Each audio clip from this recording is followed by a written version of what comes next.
Hello everyone, welcome back. This video is the first video of React crash course, which in this video we're going to cover what is React.js and everything you need to know to start your React journey.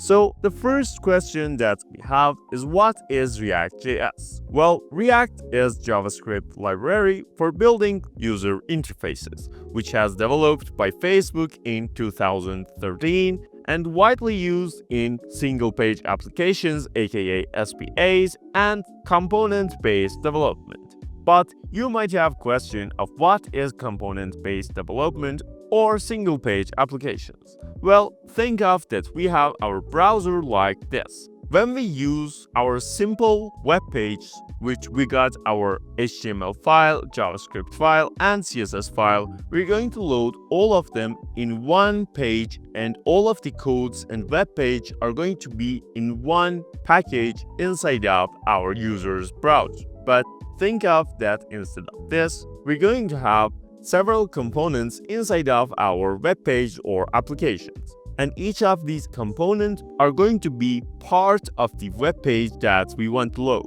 And by using multiple components, we go and create all of the things that we want our user to see. But the other question that we have is why we should use React instead of other libraries. Well, the first reason is the reusability that we got because of the component-based structure that React has. And what I mean from this, you saw that we can create our web page using our components. And when we created these items and we need to reuse these items in different pages, we can simply delete one of them, rearrange the parts that we have, and reuse the components that we have used, and we got lots of work to do with less code to write. The other thing that we're going to have is the efficiency that React gives to us.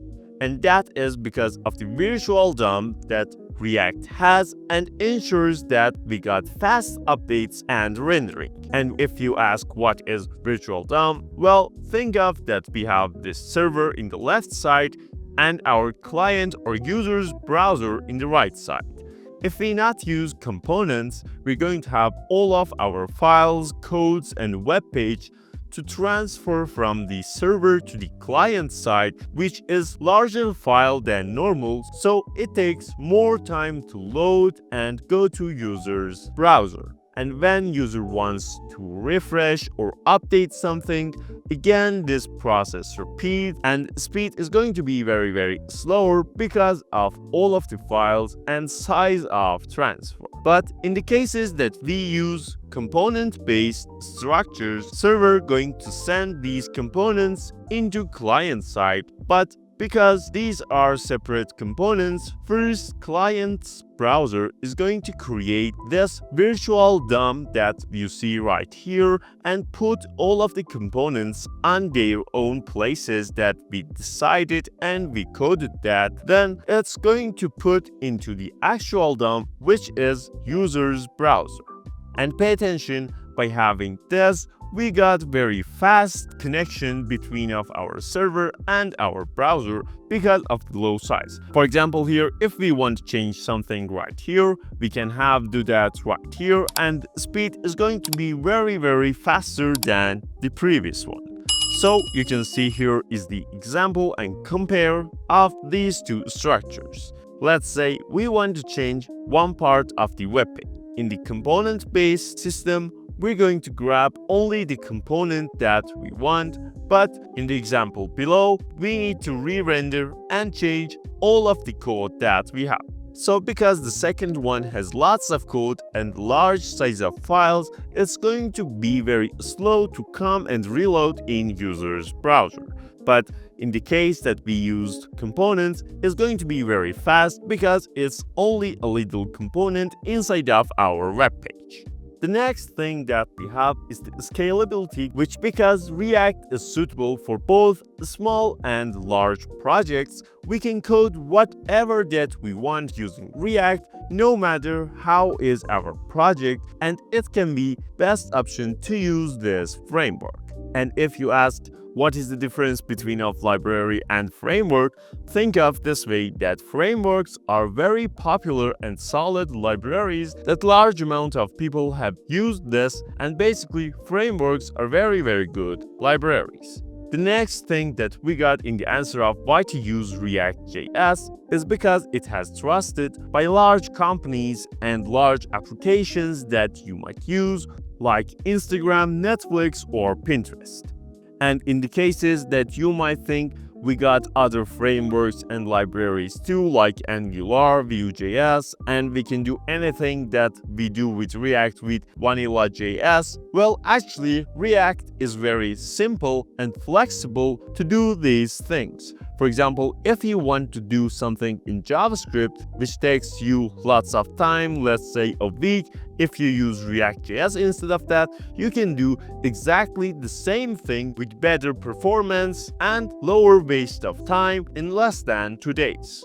And the other thing that I want to talk about you is why you should learn React right now. Well, this framework has high demand in the job market right now, and by learning and coding React, you can earn high-paid jobs and earn lots of money. And React has very good community and support and updates that you can use these items too. And as I told you, this was the first video of a series of full free React crash course that we're going to have in this channel from scratch to the advanced level. And if you go along the course and learn the concepts that we're going to talk about together, by the end of the course, you were able to be React.js developer that you can apply and get jobs with high paid salaries, and you can build your own applications and make money using those items. Before we begin, you need to have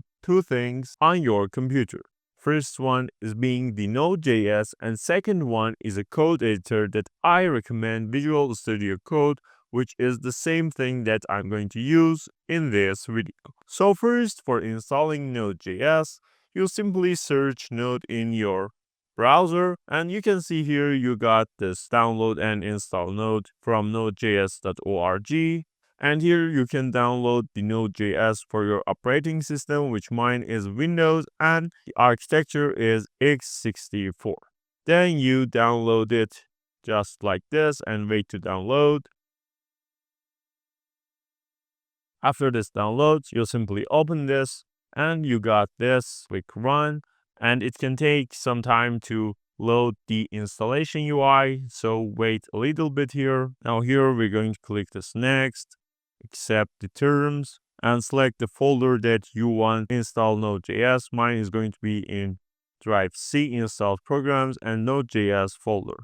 Then you really don't need to change anything right here, so press this next, and we don't want to have these other options to install either. Now we click this install and wait to installation complete. After you finished your installation right here, you can have your terminal, and here if you type this Node right here, followed by -v, it's going to print the version of Node that you have on your computer. And pay attention, when we installed Node, we're going to install npm with that too. So when we got our Node, this npm is installed there either. And this is what we're going to use as our package manager, because this npm is Node package manager. And if we check the version of that, again, we can use this npm followed by -v, and here you can see we got the version of our npm right here. After we're done with our Node and npm, another thing that you need is code editor, which I'm using this Visual Studio Code that you can come and download from here and install on your computer. So what we need to do now is create a React app and set up a React project. And if we come to this React's original website right here and we click on this quick start, here in the installation, we come to this start a new React project. You can see we got some options to go with that. But one of the very easy and very useful is width, which is very good modern build tool that's faster and more efficient, and it offers instant server startup and fast hot module replacement, which we're going to cover later.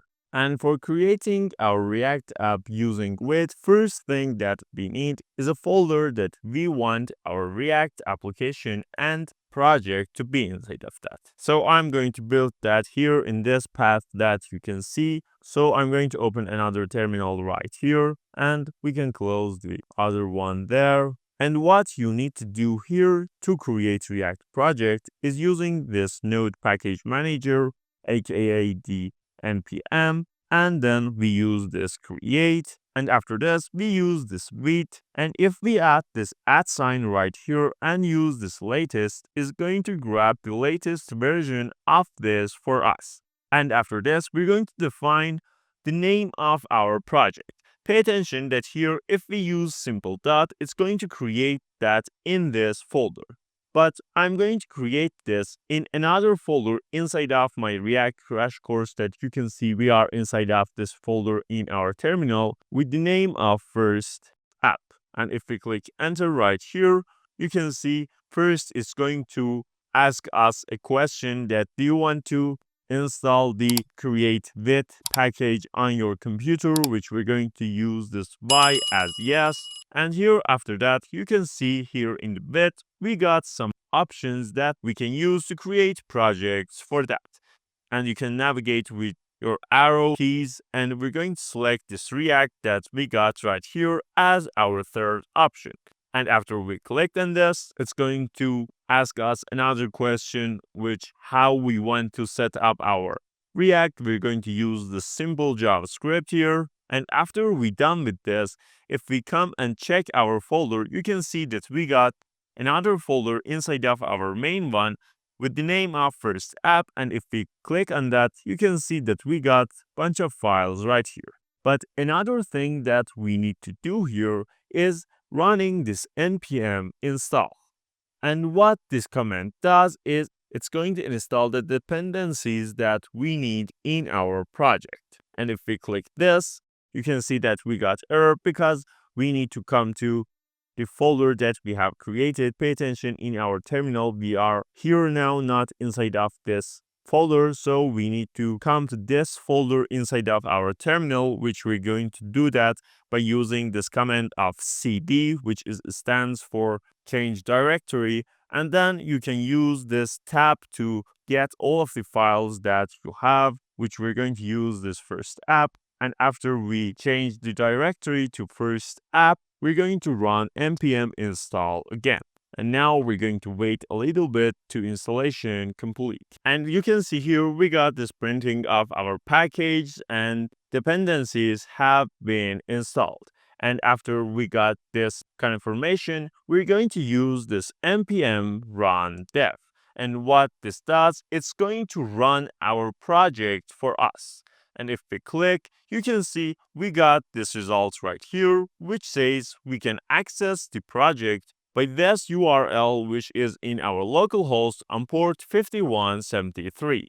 And if we open this inside of our browser, here if we type this localhost and then 5173, you can see here we got this simple thing, which is our entry point and base project in React using with, which has this little thing of counter, which if we click on this, this is going to increase each time.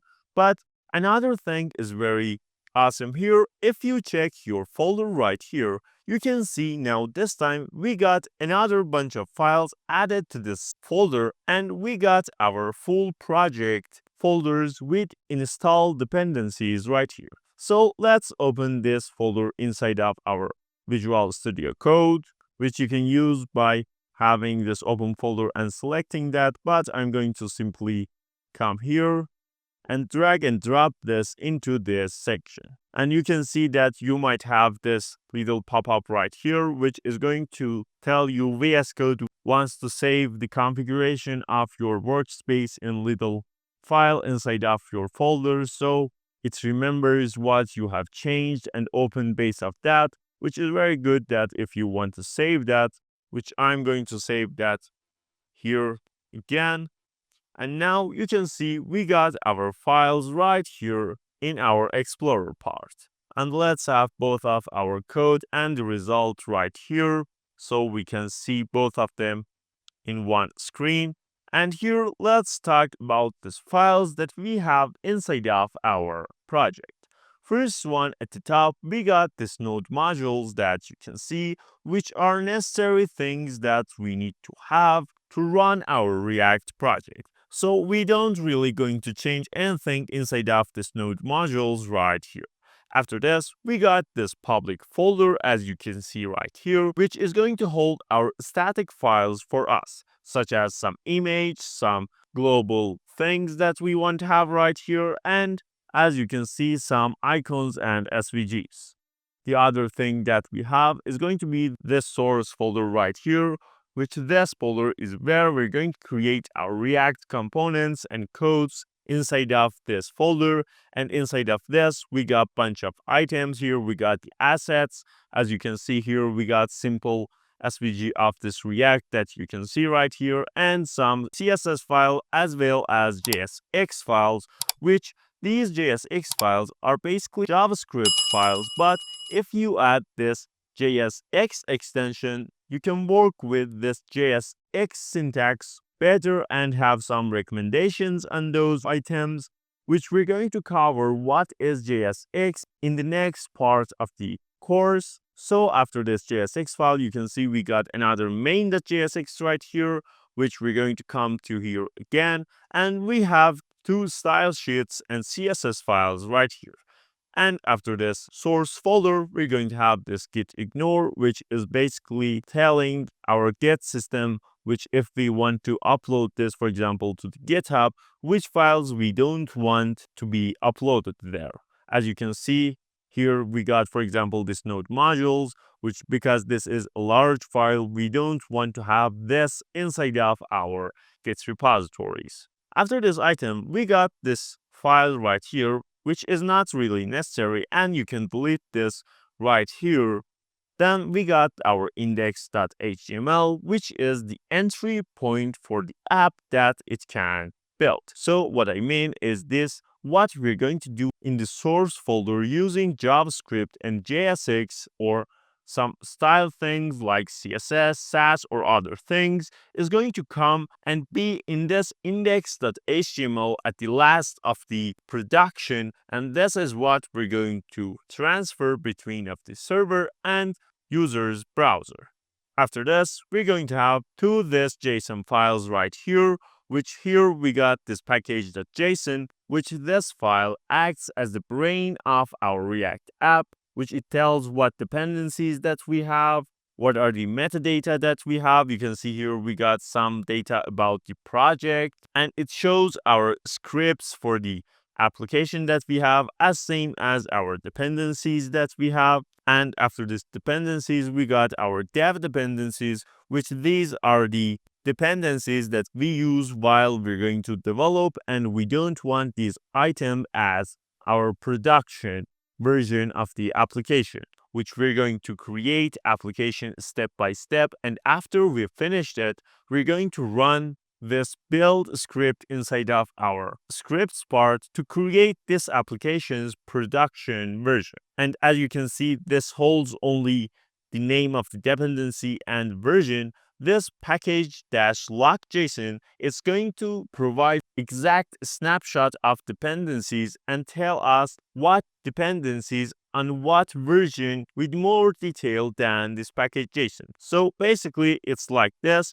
Package.json is going to show what dependencies that we use, and this package-lock.json is going to show us more information about the dependencies that we have used in our projects. Then we got this readme.md, which is not again a necessary file in the project, but if you want to upload your project into repository, this is where you can have some information about of your project, which again, we're going to delete this right here. Then after all of these items, we got this red.config.js file, which as you can see here, it's not very complicated file. This is configuration file for the red which of course, if we want to change any configuration and any settings for our width, we're going to use this file to do that. So after we check this file structure inside of our project, here you can see that we got the source folder, which as I told you, this is where it's going to hold our files and components for us. Here you can see we got two JSX files as this main.jsx and this app.jsx. And pay attention what this has done right here. Here you can see in the main, we're going to have this little imports right here, and then we're going to have this create root, which use this document object and get element by ID of root, which if we come to this index.html, you can see here we got this div with the ID of root right here. So here in main.jsx, it's going to grab that element for us and pass that into this create root. And then we got this .render method inside of this create root, which is going to have these lines right here. This is the entry point of our React project and React app for us. So you can see here we got this app, which is this app right here, which we have imported using this app.jsx, which again is this file right here. And here we can have our codes running and change inside of this folder, and it's going to be shown right here. And if you think you don't know every little thing inside of this codes right here, don't be panic. I'm going to give you exactly what are these items right here in the future videos. But what you need to know for now is here we got some JavaScript things going on. And here we got some JSX, which is very similar to the HTML. And here you can see this H1 that we have, which is exactly this thing right here. And if we change any of this right here, for example, adding some random characters right here, you can see we got those items changed there too. And of course, you can have some other things here going on. For example, let's say you want to have some paragraph and say that this is a random text that we want to put right here. So you can see that we got this text right here, or you might have some HRs right here. You can see that you got that item too, and here you can change anything that you want, which in the next video, we're going to cover what is JSX and how we can code this better and what are the differences between of JSX and HTML. But now let's talk about the tips that you need to know for start writing and coding JSX and React, which are these extensions that you can see. If you want to have some suggestions along the code that you write and have some prettier things for code formatting, you need to install some extensions. First one is being this extension of ES7 Plus, React, Redux, and React-Native, which is very useful extension that you need to have. Another extension that I suggest you to have is this JSX snippets, as well as this JSX HTML tags. And there is lots of other things that you can have. For example, if you want to use Node Package Manager better, here is another extension that is very useful that I use. And again, you have this React.js code snippets, you have this React extension pack, and these extensions are going to make your workflow and your coding experience lots more better. Now, if we get rid of this extension, here you can see until now, we have successfully set up your React environment with width in this video, and in the next one, we're going to explore JSX, which is React's syntax for writing HTML-like code inside of JavaScript, which is very useful and one of the most important things in React. First thing I need you to do is make autosave active. And in VS Code, if you want to do that, you simply come to the file and here come to this autosave that you see right here. And if you see this check beside of it, it means it has been activated. And after this, I told you the extensions that you need to have in the last part, and I want you to install those extensions too, which makes your workflow very, very smoother. Now, the first topic that we're going to cover is how React renders HTML and show that in the web page. So, as I told you from previous video, this main.jsx is our entry point of our React application. And here you can see we got a bunch of lines and codes that we're going to cover each of these items.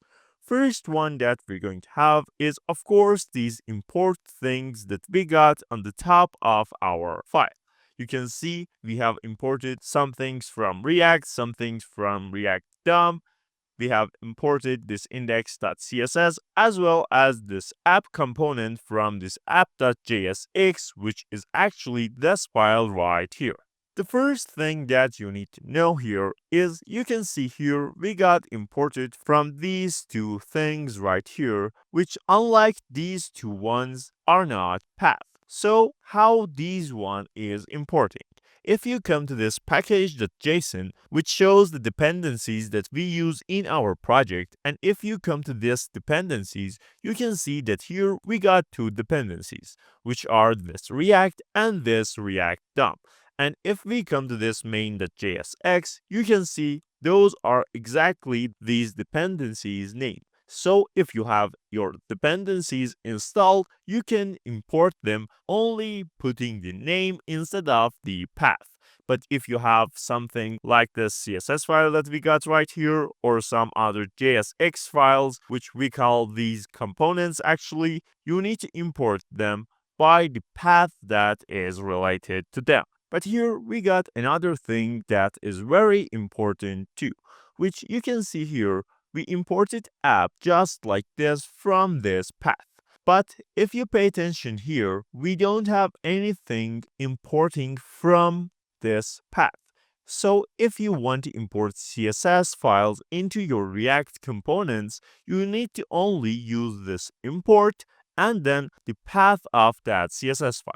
But if it is component, you need to provide this name and then this from and path right here. And what this does is basically you can think this way that our file is going to grab the data and anything inside of this path and put that in this variable that we have the name of it right here, which if this is component, we can use this kind of things to show this, which we're going to cover these items too. But if those are some other things like functions or other things, we can use those items too. But if you look at here, you can see we got these random curly braces and some random things here inside of those curly braces. And let's break down what is this going to do. So think of this way that we have another file right here. And here inside of this, let's say we have this class with the name of A. And inside of this, we got bunch of items. Let's say first one, we have the simple data 1, which is only a simple string for test. Then let's say we have this data 2, which is array. Let's say it contains numbers from 1 to 5. And let's say we got another f1 right here as function. And this simply console logs this test word into the console that we have. Now think that these codes are in another file. And then we have our app and actually the main file, which is the file that we are working with that. If we want to use all of these items right here, we're going to import all of items inside of this A. So how we're going to do that is by using this import keyword at first, and then we provide the name. Let's say we use this simple A, and then we use this from right here, and then after that, we use the name of the dependency that we have. Or if it's another thing and not dependency, we can put the path right here. But here, let's say we got this as example of dependency. Now, because we imported this class of A like this, here, if we want to use this data1, what we need to do is accessing from this name. So we use this A, and followed by that, we got this dot and use this data1 right here. And this grabs this item's value, which is this string right here, to our file.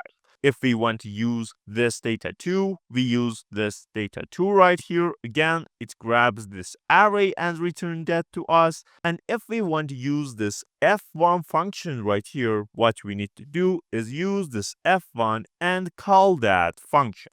But pay attention, if we use this kind of importing, we have access and we importing all of these items. But let's say we only want to use this data1 and we don't want to import these two items into our main file. So what we do, instead of using like this and importing all of the things from the A1, we simply use these curly braces, and inside of this, we use this data1. So this only grabs this data1 inside of this A dependency and grabs that for us. And in the usage of that, we only need to use this data1 and that's done. And if we want to have another one right here, let's say we don't need data2 and we want f1, so we pass this f1 here too, and again we can use this f1 function right here. These are the hooks of the React, but we're going to have separate and more detailed part of these items in the course. But until now, this is what that we need to know to understand how React renders HTML. So as you know right now, this strict mode is inside of this React, this create root is inside of this React DOM, and pay attention, this is inside of React DOM/client. You can use this React DOM like this or like this. This is something like a sub-dependency inside of React DOM, which this is the way that we can access that. After that, we got this CSS file and our app.jsx. Now let's come and see how our HTML renders these items. First, we're going to get rid of these strict mode, create root, index.css, and this app.jsx.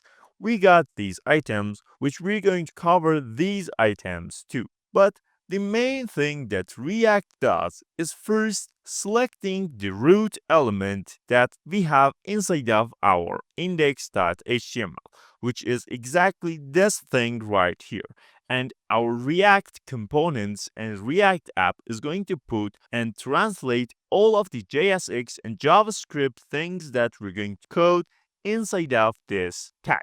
So the first thing, we need to access to that element, which we can create the simple variable with the name of root element, which contains that element. And how we're going to access that is simply by using our document object, which inside of this, we got this get element by ID, and the ID that we want to access to that is actually this root. Now, by having this, we have access and we grab this tag right here into our main.jsx and React entry point. Then for initializing React rendering in DOM node, which is something like a structure for React, can do its work and puts different components beside of each other, we need to use this create root function, which is inside of this React DOM/client. And because of that, we need to import this from this dependency. So after we got this item, we use that function right here, which, pay attention, we're going to pass this element that we got right here into this function. And this create the root and structure of our React app for us. And let's actually create another variable right here with the name of root. So this root holds the React root for us. And after this, when we want to add and import something into the web page, what we need to do is create element for that. If we want to use simple JavaScript here, what we need to do is we use this root variable that we have, and then we use this render method to do the things that we want. But how we're going to do this without using JSX and using only JavaScript? For creating this, we can use this create element that we have inside of React. And pay attention, if you want to use, you need to import that right here. And how it got imported, if you have installed the extensions that I told you, here you got this option, and if you click on this, it's going to import that automatically for you. So after we got this create element, which is another function, inside of this, we need to pass several things. First one is the name of the tag that we want. Let's say we want simple h1 tag.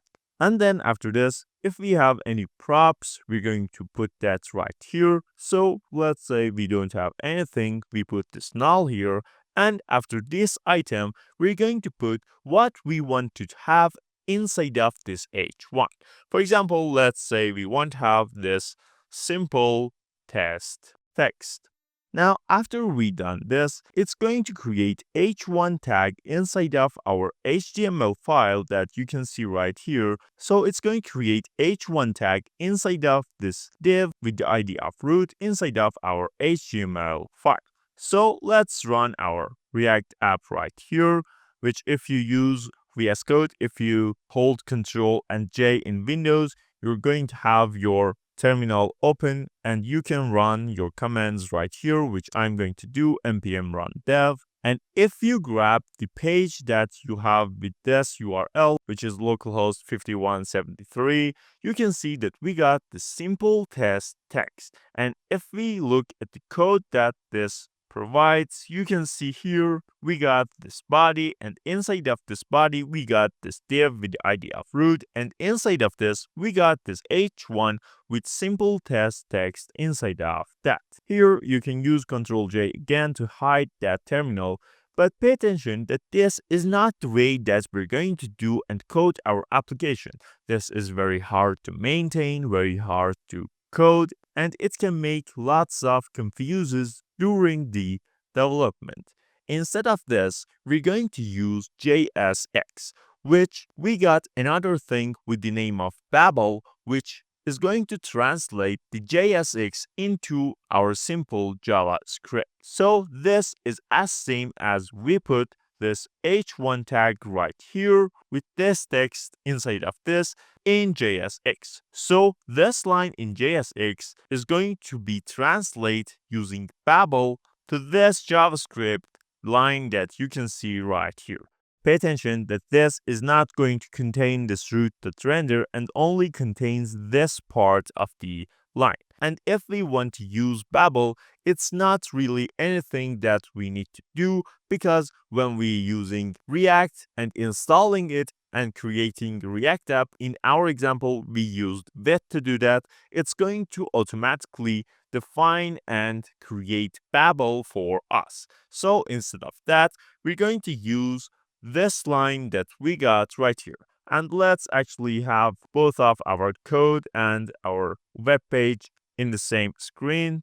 So here, if we use this root.render and put this instead of that, you can see again we got this result. But this time, this uses Babel to translate this to the thing that we had earlier. And pay attention here, if you want to have several things right here, let's say here inside of this render, let's make this in several lines, just like this.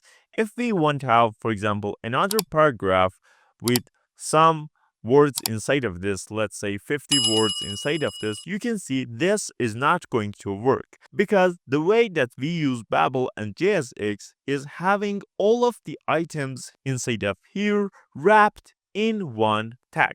So let's say we got this simple div here, we move this closing tag to here. So our div tag contains these two items. Now you can see we got this result. But me myself, I'm using fragment tags right here, which does the same thing, and you can use this kind of syntax in JSX to do the same thing. So this is how we're going to have multiple tags inside of our web page in React and JSX. You can see we can have bunch of these and nothing is going to go wrong. And now let's come to the base code that we had earlier in the file. You can see here we got this line right here, which is create root, which is exactly this thing right here. So instead of this type of coding, use this create root at the first, and then we pass this root element with this variable right here. But you can see this default thing has not done that. So instead of putting and passing this item by variable, it's going to directly import that. And then here we use this root, which we had our create root inside of that, and use that render. Instead of this, our default code uses this that render directly right here. And this is the base thing that we had when we have our React app creating using with. So now let's get rid of these items that we had earlier right here, as same as these two lines. And now let's talk about these items that we have inside of our JSX render and actually our main.jsx. Well, let's talk here about what is JSX. JSX stands for JavaScript XML, which is a syntax extension for JavaScript, and it allows us to write HTML-like code inside of JavaScript files. And don't forget that what I told you, which is you need to have all of your tags in one container tag, that our file or our method returns only one tag with other ones being inside of that, and we can use any tags, but the fragment and this kind of empty tag is my choice to do those items. And it makes our code more readable and easier to understand, and it's going to convert to pure JavaScript by Babel doing the build process. Now let's get rid of this fragment that we have and create element that we have because we don't need those items. And here you can see we have our file. And if we bring our web page here too, you can see if we come here after our comments and put anything right here, let's say we have this h1 tag with this test text, you can see that we got our h1 right here. But now let's remove this app tag that we have here right now, and because we want to use this strict mode, we uncomment this, which imports that from React dependency. And here inside of this, as you know, we can have anything that we want. Let's say we want this h1, which has this simple text inside of that. And you can see we got our text and our header displaying right here. But why we use this strict mode here instead of our fragment or other elements? Well, this is not only the placeholder for containing other elements. Strict mode has some purpose which enhance development by providing runtime checks and warning for React specific best practices and features. What I mean is if we have this strict mode here in our main.jsx as container for all of our items, which if we use this app, for example, right here, is what it's going to grab this app. If we add that one here too, you can see if we have this importing this app, it's going to render through this main.jsx. And if we have this strict mode here, it's going to be sure that we don't have any unsafe life cycles, unexpected side effects, and it's going to basically help us to write clean and better code. And pay attention, this strict mode is going to be in our development part, and if we use production version of our application, it doesn't have this strict mode because this is basically a tag and an option or a feature that helps developers to code better and easier. Now let's delete this h1 right here and come to this app.jsx that we have right here. You can see that we got some CSS files right here, which you can see if we import the CSS, we got some styling right here, which is actually not very complicated thing. It's just CSS files with targeting and styling a little bit. And let's say we want those one to be here too. And if we come to this app.jsx, you can see here at the top of the file, we got bunch of items right here. First, we have importing of these hook right here, which we're going to cover later in the course, which is exactly this thing right here. Then we have importing this logos that we have in our file structure and returning these JSX codes right here. So we're going to get rid of all of these items, and let's actually remove these import ones too. Now, if we check our file, you can see it's empty thing right here. But as you know here, we can use anything that we want. Let's say here we have this H1 of test. Below that, we have this paragraph with, let's say, 30 words inside of that. We can have that item too. Or maybe we want to have some button here which says click me. We can have anything that we want right here. But actually, JSX provide us to do some other things that we cannot do those items using HTML. One of them is having expressions inside of our code. What I mean is, let's say we have some variable right here with the name of a right here, which has value of 2. And as well as this, we have another one with the value of 3 right here. If we want to show the sum of these two items right here, in JSX, we can write JavaScript to actually calculate that when we're running our web page. So for doing and coding JavaScript inside of JSX, we need to have these curly braces between of our tags, or maybe in some tags, it doesn't matter. But pay attention, this should be inside of these container tags. And inside of this, we can have our JavaScript code. For example here, let's say we want to show the result of a plus b. So we use a plus b as we use in JavaScript. And here you can see that we got that result of 5 right here because of this expression. And this is how we use JavaScript inside of JSX. And further in the course, you can know that we can access to the different class names, different array items. For example, let's say we have this A to be simple array. Let's say it has some items right here. We have item 1 right here. And let's actually make some of these items. So we got item 1, item 2, item 3, as well as item 4 and item 5. And here in our JavaScript, we can have access the item that we want inside of array with the name of A. For example, we want the first item, we put the 0. You can see that we got this string of item 1. We can have this to be, for example, item number 3, which is our fourth item. You can see we got this item 4 right here, and we can do anything that we want right here. And for example, let's say instead of this variable and array of A, we got another variable right here, which is the name for our user. And here we got the name of that person. Let's say we use Tom right here.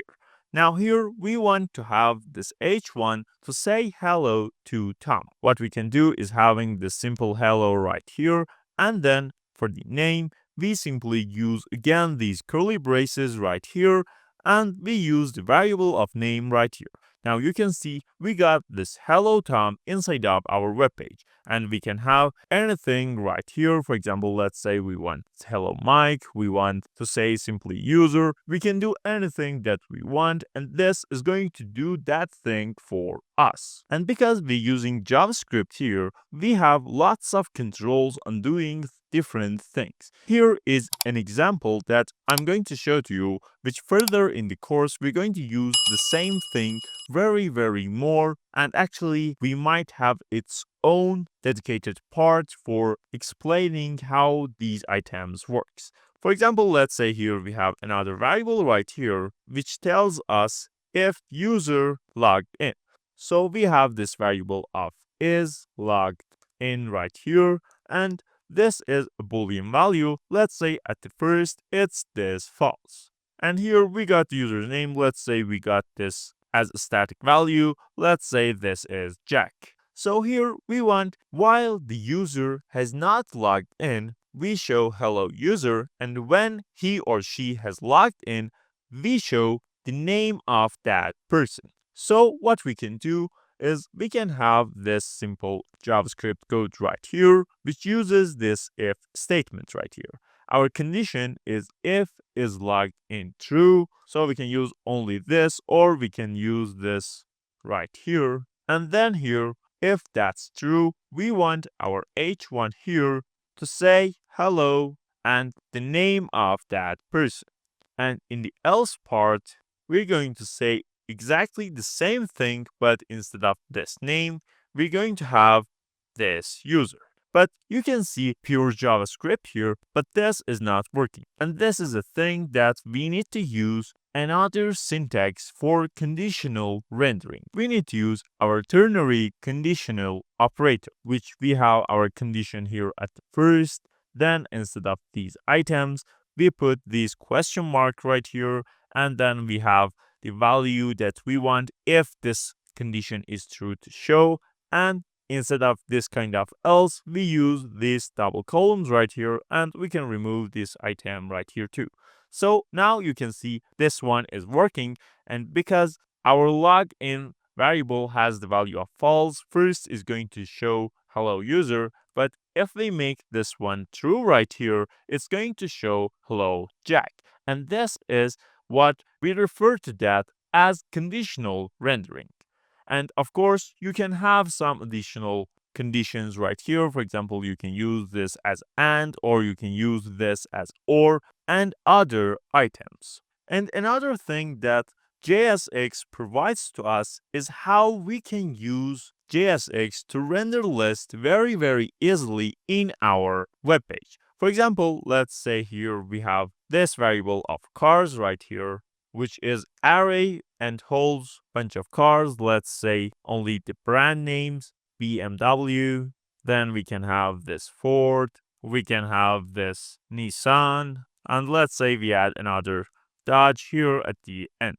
Now, if we want to print all of these items into our web page, first actually let's say we have this simple hello user here at the top. Let's say we want to render all of these items. So here, let's say we create this H4 right here, and we want the car names to be exactly like this, but because we have 4 car name, we're going to have this kind of display. But we want these ones to be dynamic. So what we can do here, thanks to JSX, we can have this curly braces to use JavaScript here, and then here we can use our cars array right here and use this map method inside of that. And what this does, it's going to grab each item inside of our array, and it's going to do the thing that we want that to do. So these are JavaScript things and not React things. So if you don't know exactly what are these, it's not going to be a really big matter because I'm going to explain everything that I'm coding. But if you want to know exactly what are the things behind of these items and how these items work, I have full JavaScript course video on the channel that you can watch, and I'm going to give you the link in the description for the people that have not watched that crash course. So here we use this as each item inside of our array. So this E once is going to be this one, once going to be this one, and going on. And then we want to return something. And here we can use simply JS syntax to return to the out of this block and our app.js file right here. So we use this h4, and inside of this, we're going to use again this curly braces right here, because as you know, this is again a JSX inside of this method. And here we can use this E right here because this is going to be grab the name and these strings right here. So if we use this E right here, you can see we have print all of the car names here one after each other the way that we want, only by one line. And it's dynamic. So if we want to add another car right here, for example, let's say if we want to have Chevrolet, here we can have it just like this, and it's going to add to our code right here. Or maybe we want to have another one. Let's say we want to have Toyota here. Actually, we need to put that in string. And here you can see we have all of these items right here. But after we told all of the items that we have here, we have some other things and some differences between of JSX and HTML. And that is the class name and class in HTML and JSX. Let's say here in our app.css, at the bottom of our file, we have another class name right here with the name of A1, which what this does is going to simply make the background of the item that we want to, let's say, this blue. So if we come to this app.jsx and let's say we want to make the background of this hello user and the h1 tag that blue. If we use this simple class right here and make the class name to A1, you can see this has worked. But in some cases, you might see when they're defining classes and putting classes for the tags, they're going to use this class name instead of this class. And this is actually the better way and official way of doing this work and adding class to the elements. And actually, there is no difference between of class and class name, and there is only another option that you can use. And the other difference between of HTML and JSX, let's get rid of this class name right here. And let's say we want to add some inline CSS into our H1. What we do in simple HTML is having this style, and inside of this, we're going to have, for example, this background right here, and for example, make that red. But as you noticed here, it's not going to work. In JSX, for having inline CSS, we're going to have this object right here. And again, inside of this object, we need to have another object for the CSS property that we want. For example, let's say we want to change the background. Here again, we use this background and we pass the name of the background that we want. For example, let's say we make this blue right here. You can see this has worked. And now for adding another style property to our item, what we need to do, instead of putting the semicolon here and writing another property, we're going to use this comma right here and then write another property of CSS that we want. For example, let's say here we want to add another border radius to our h1 tag. So what we need to do is writing this border radius, but pay attention, in CSS we use this border followed by dash and then this radius. But in JSX, in all cases that we have this dash and another word after that, we're going to remove this dash and make the letter after dash uppercase. And this is how you can have multiple properties in style object of JSX. And here we can pass whatever that we want. For example, let's say we want 10 pixel right here. You can see that we got that inline CSS element worked here too. And here, only thing that we have left in JSX is how to render components. You can see here we got all of these items in app.css. You can see here if we grab all of these items right here and instead of app we paste all of those items, and actually we need to remove this because we don't have that array here. You can see we got these results right here. But pay attention that in codes and applications and web apps that we're going to use React, it's going to be very, very complicated and long files right here. So instead of having, for example, in this case, 3, 4, which is very low, in some cases we might have many larger than 100, 200 lines of code. Instead of these items, we grab all of those items and those codes, put them here in the function or a class component that we're going to cover components in React.js in next parts, and we're going to return this JSX from that. For now, you don't need what's going on right here and right here.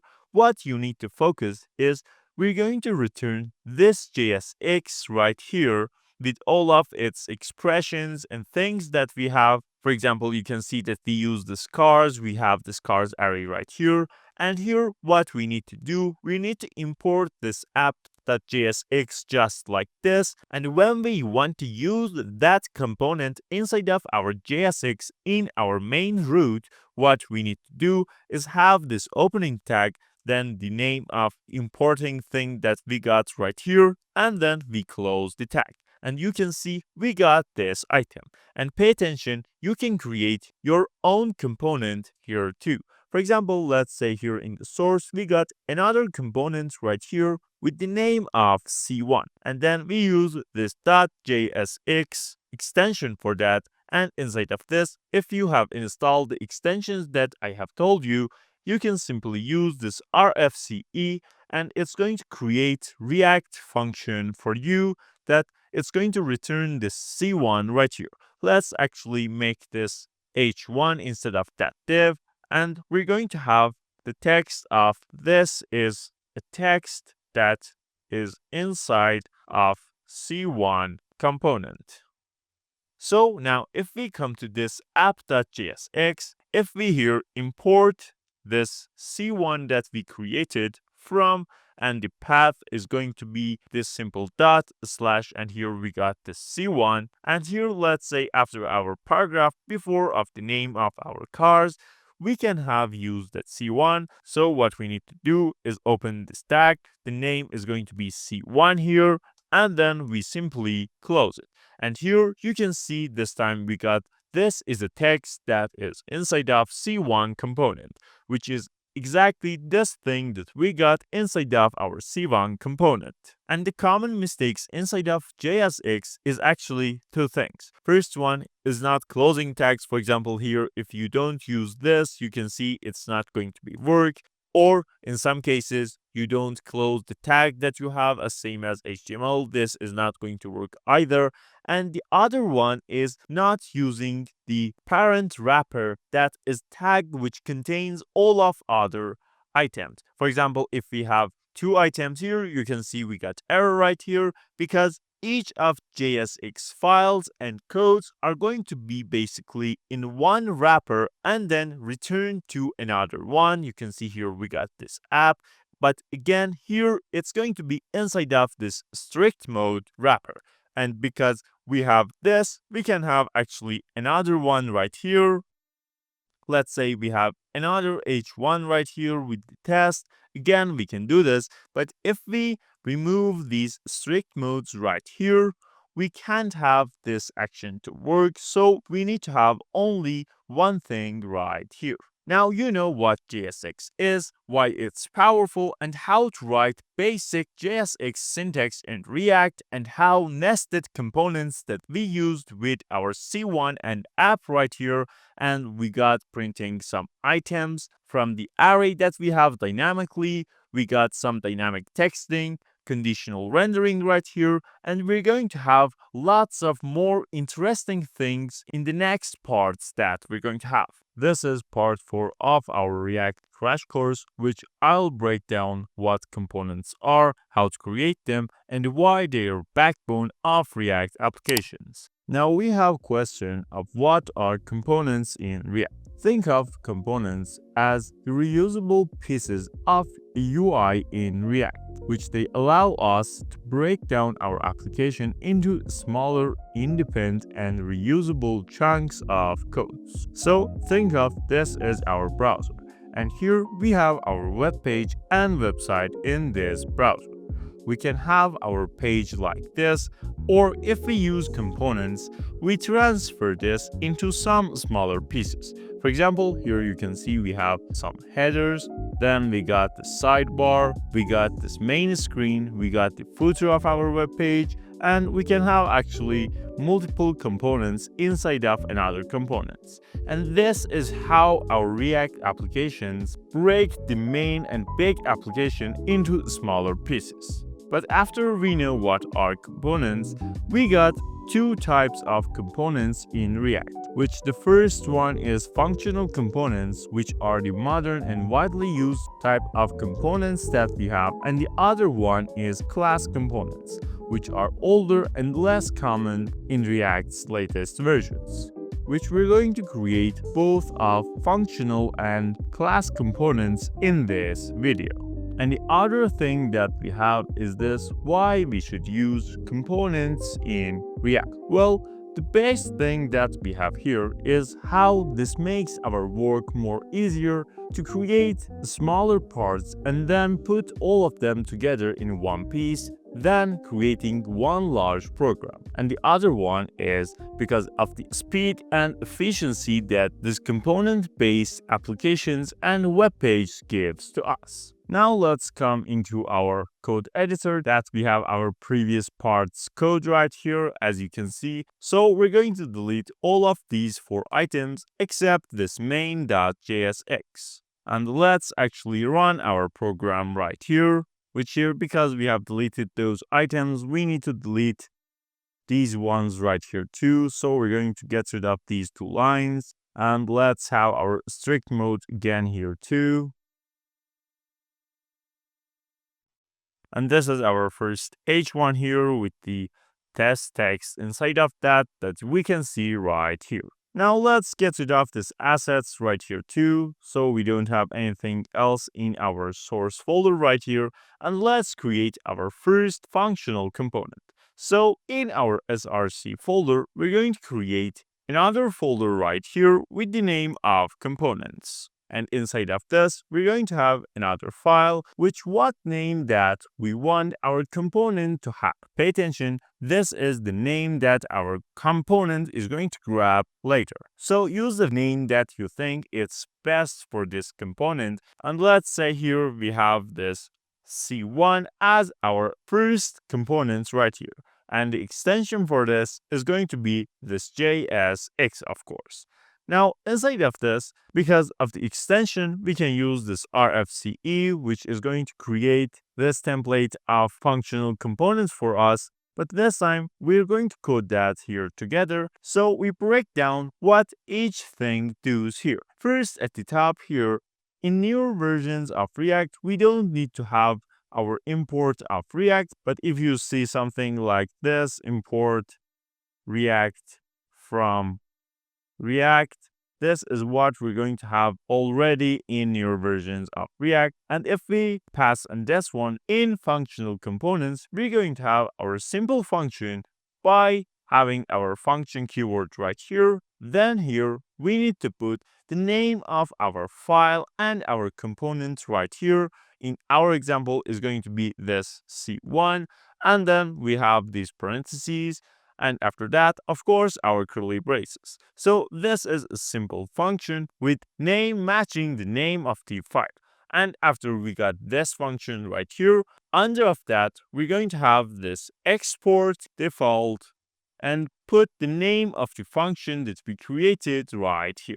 Now, by only having this, we have created a functional component. And here, if we want to import that right here, we simply use this import C1 from, and then the path related to this C1, which in this case is going to be ./components and /C1. And actually, let's change the text in this H1 as the main JSX heading, just like this.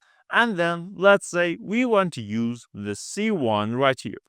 I already told you how to use components inside of our JSX. Is going to be tag with the name of our component, which is self-closing tag, just like this. But if you look here, we don't have anything showing here in our web page. So we need to have another thing here in our function, which is going to return anything for us. For example, here, let's say we have another return right here, which you can use both syntax of having these parentheses and putting some JSX inside of this, or you can have simply only this JSX right here, which I'm going to use this as our case right here. And then inside of this, we can do whatever that we want, and this should be shown in our web page. For example, let's say here we have this H2 right here, which tells us this is text from C1. Now, after having this text, you see we don't have that C1 H2s in our web page. But what is the problem? we have created our component right here. We have the correct path here in the main.jsx, and we use that right here. Well, the thing is, in React, when we want to use components, we must have their first letter start with uppercase. So instead of this lowercase c, we should have this uppercase C right here as well as right here. Now you can see that we got this is text from C1.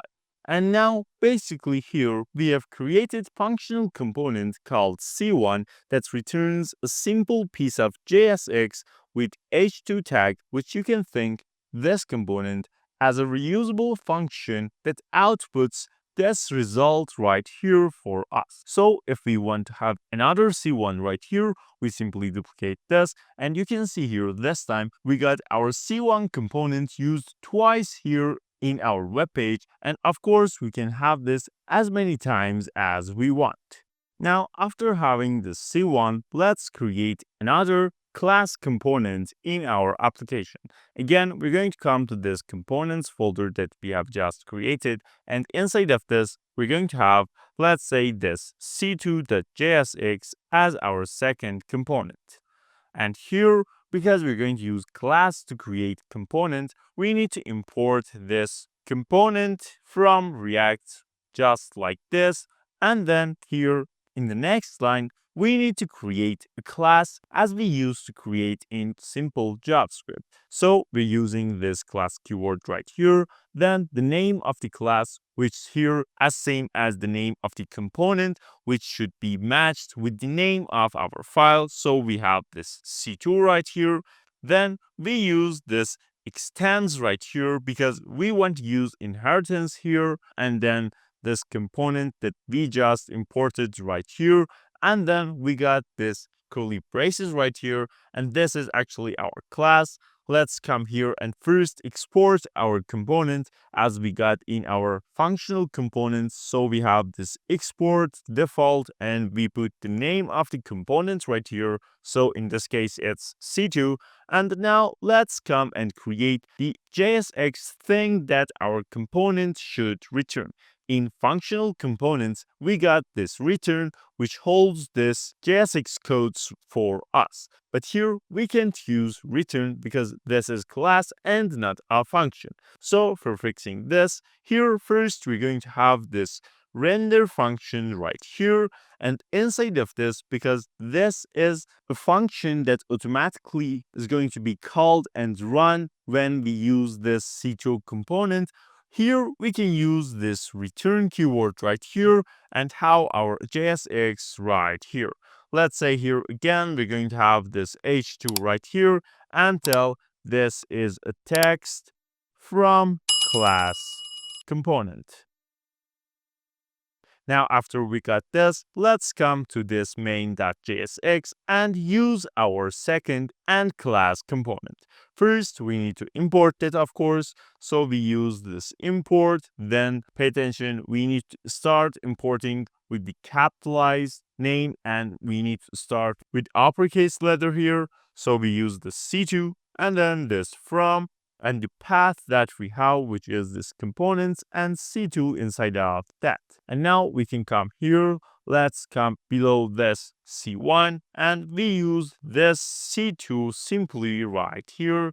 And we should have this is text from class component, which we have created just like this right here. And this is the syntax and how you can create class components in React and using them in your code. And pay attention, we can use nested components here. So let's say here we want to use our C2 inside of our C1. So we come to this C1 right here. First, we need to import that. So here in the top, we use this import, then the name. Here we got the C2, then this from, and the path, which we're going to have path coming from the C1, which is simply here. If we put this dot slash, we're going to see this C2 right here. So if you use this, you can see right here. And if it's a folder above, you need to put two dots right here and then a slash, which comes one folder backward to source folder that we have. But in this case, we're going to use simply this C2 right here. And then here, let's say below this H2, we want to have this C2 right here. So by having this, you can see we got two of these items. One is from this one importing using the C1, and the other one and second one is this one, which we have used the C2 in our main.jsx, which if we remove this by only using this C1, you can see that we got two components right here, which if we check, we got our C1 and C2 using inside of C1. And if we come to C2, we got this text right here. So this is the basics of React components, and now you should know how to create functional and class components and how to make them render and used in our main web page. Now we have the question of what are props? Basically, props, which are short for properties, allows components to receive data from their parent component. And that's something that parent component gives to the child component, and child component cannot modify them. And you can think some kind of like this, that we have our simple function right here, which here we get some items right here. Let's say we got two variables right here, and we use those variables in some codes right here. And when using function, let's say we got the name of a for our function, and when we use that, we pass some things right here. For example, let's say some numbers or some strings. And you can think that here we got our parent component when we calling the function, and this function we have right here is going to be similar to our child component. Now let's come into the project and let's get rid of this components folder that we had earlier. And now you can see we got our simple main.jsx. Let's remove these items from here too. So we got our empty React project right here. Now this is our main.jsx, but we're not going to use this very more. So I'm going to create another component here with the name of app.jsx, which here I use this RFCE as create this functional component, which exports the component itself, and I'm going to use that here in my main.jsx. And actually, let's have our projects running. So we use our npm run dev, and if we open our project in this link, you can see here we got our project. And now let's hide the console here and come to this app.jsx that you can see we got this app printing right here. We're going to use this app as our parent and then have another component which is going to act as our child component. Now actually let's create another child component here. So in our source folder, we're going to create another one with the name of, let's say, C1 right here, which has this JSX extension, of course. And again, we're going to use functional components right here, as you can see. And if we want to use that in our app.jsx, let's get rid of this div right here, have our fragments right here, and use our C1 component right here. And now you can see we got the C1, and what we have until now is our main.jsx, which providing this app and rendering this app. And inside of this apps, we're going to have this C1 right here. And let's have another style here in our source folder too. So let's say we got this style.css right here, which we're going to use later. And this is all for now for the files. Let's get rid of this main.jsx because we're not going to use this anymore. And here you can see we got this app.jsx as our parent component, and then this C1, which we have as our child component. So when we want to use and pass data from parent to the child, first, of course, we need to have some data, which we can have both of dynamic and static props and data to pass to the C1. What we need to do to create the props is very simple. We simply come to the tag that we have our child component, and basically we just create attributes like thing in our HTML. For example, here, let's say we want to create prop with the name of A. What we need to do is simply put this A right here and equal that with what value that we want. Let's say here we want to have this string of test prop right here. And this is all that we need to do to create prop in component. But how we're going to use this prop? For that, we need to come to our child component, and here the first thing that we're going to do here inside of these parentheses, we're going to use this props, which this is going to be object which grabbing all of props that we provide right here. We can have multiple props right here, which I'm going to show you in a minute. Now here, after we got this props right here, we can actually use them. Let's here remove this C1. Let's have this H1, which has this text of child component here. And now let's have another HR as divider right here. And let's use our prop here inside of another H1 that we have. For using this, we're going to use our curly braces right here. And then we're going to access this props that we have just right here. So we use this props.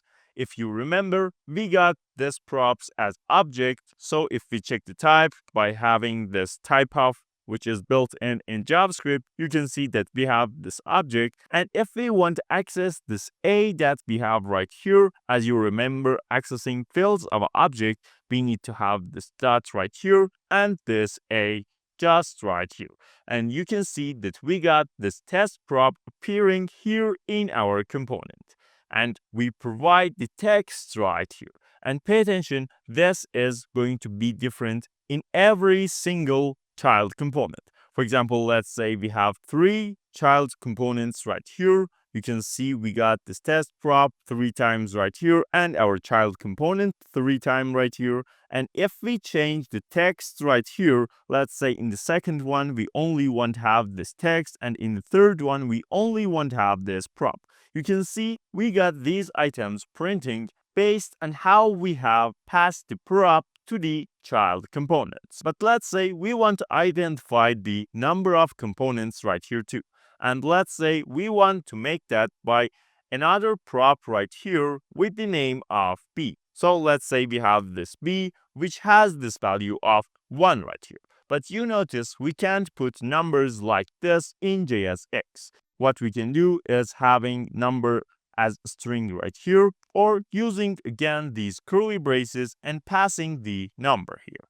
And we want to have this B for all of our components. So we got our second one as number 2, and let's say we got our third one and last one as number 3.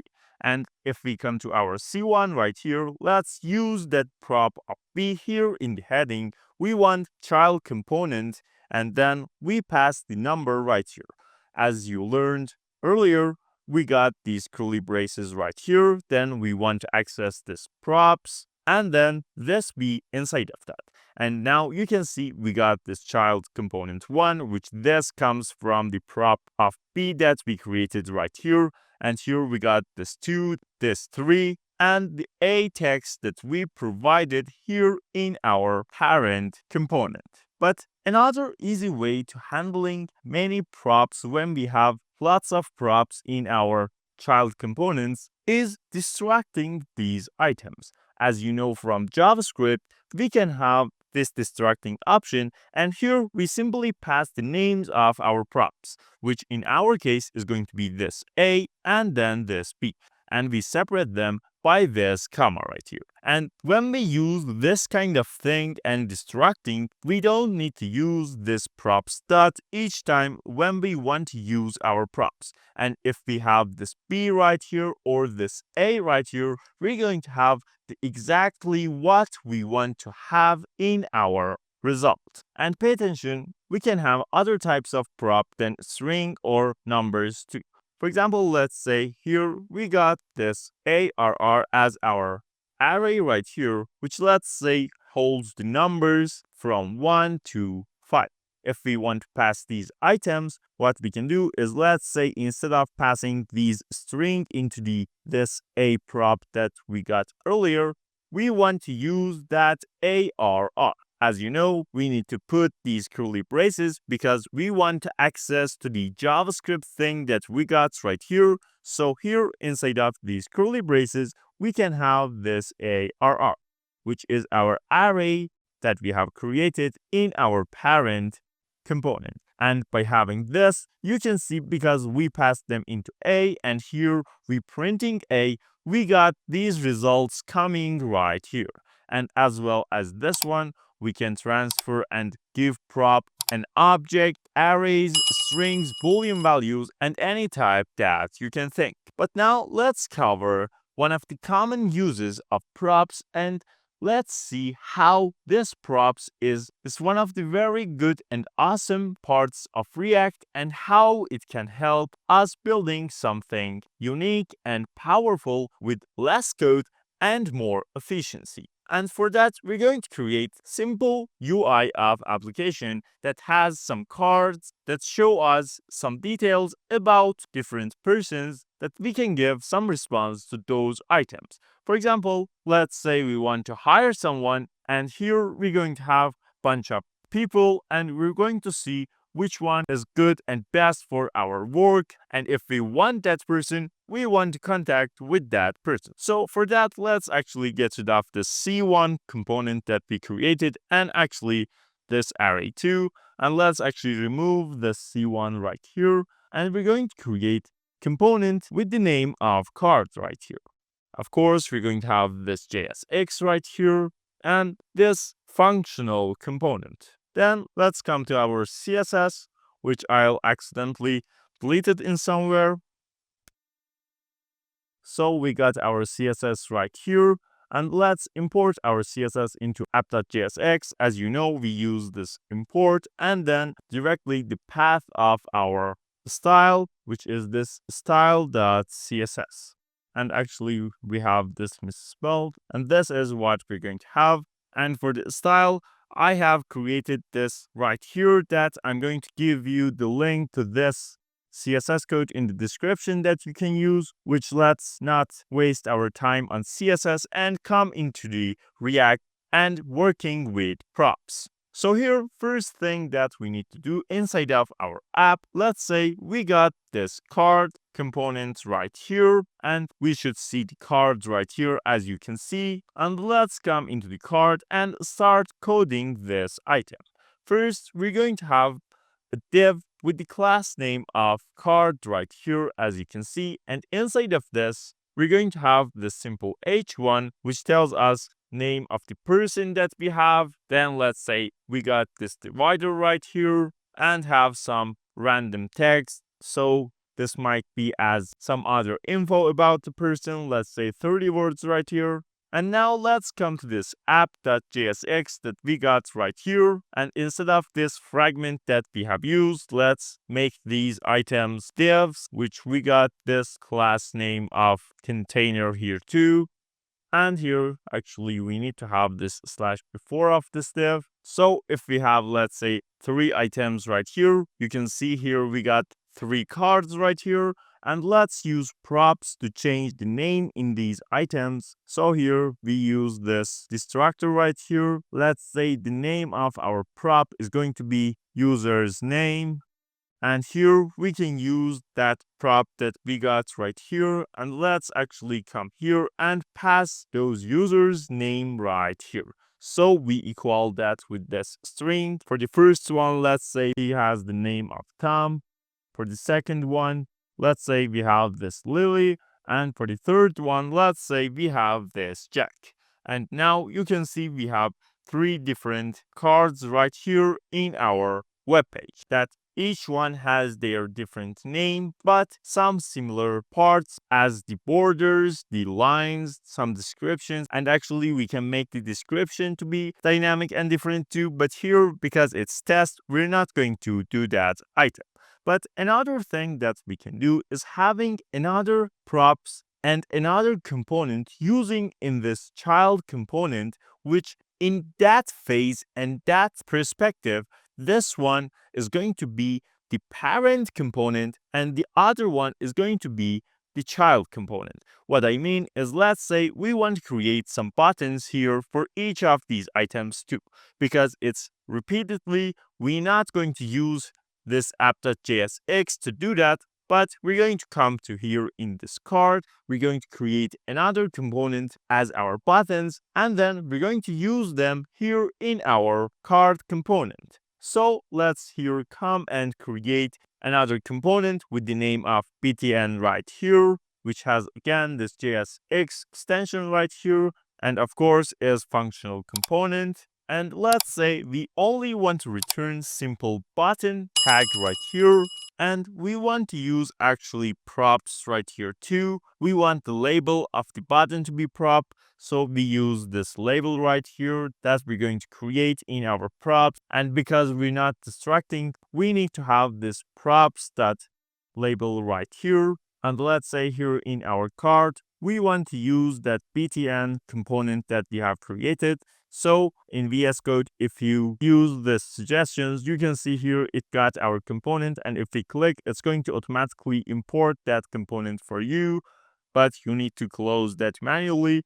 And here, if we want to pass label right here, so let's say we want the first one's label to be, let's say, details about the person. So we got this one right here, and this is our button, which because we have some CSS right here is going to act differently. But let's say here we add another base background color of, let's say, gray right here, so we can see the button for now, which we're going to change these items with props too. So if we have this right here, we can have, of course, multiple of these items with, let's say, the next one being contact information for that person. The third one, let's say if we want to give like, and the fourth one, if we want to put dislike, and let's say we got another button to be able to see CV of that person. And at the last, let's say we got another option that if we want to report that person. You can see here, we got different button right here, but each of our components is going to contain and have those items. Of course, you can have some links attached to these items to be separate, which we're going to cover those items later too, but in this case, let's give these buttons a little color. So we can do that by several things, but here I'm going to give you a little trick to do this kind of things in React. So because we want to change the color of our button based on what label it has and what work it does, first we're going to grab all of these titles that we got right here, and we simply come to this btn.jsx, and let's have all of them here as comments, so we don't need to go back to the card component and btn one after each other. And here what we can do is having another logic right here. So here we're going to have this switch statement right here. And here we're going to use and see the label of our props. Pay attention this time because we're not using this props in JSX, and we're going to use that inside of this function, which here we got our JavaScript code. We're going to use this simply props.label. And we're going to check each of these items that we got earlier right here. So we should have 6 case right here, and we want to check if it's equal to these items. We want to do different things, which in our case, it's going to be the color of our button. So we're going to see the details that we have right here, and then we want to return based on the type of the label that we have. For example, if it's details, we want to have this props.label right here, and then we can have this style, and then here again we're going to have this background color right here, and let's make this blue for now. That you can see we got our blue details right here, but these one are not going to return anything, and we don't have those items. Actually, let's make these returns in single line right here, and we're going to need a bunch of these items. So first we have this details, then this contact. We're going to have one for like, dislike, CV, and report. And let's have our default one which having this gray color.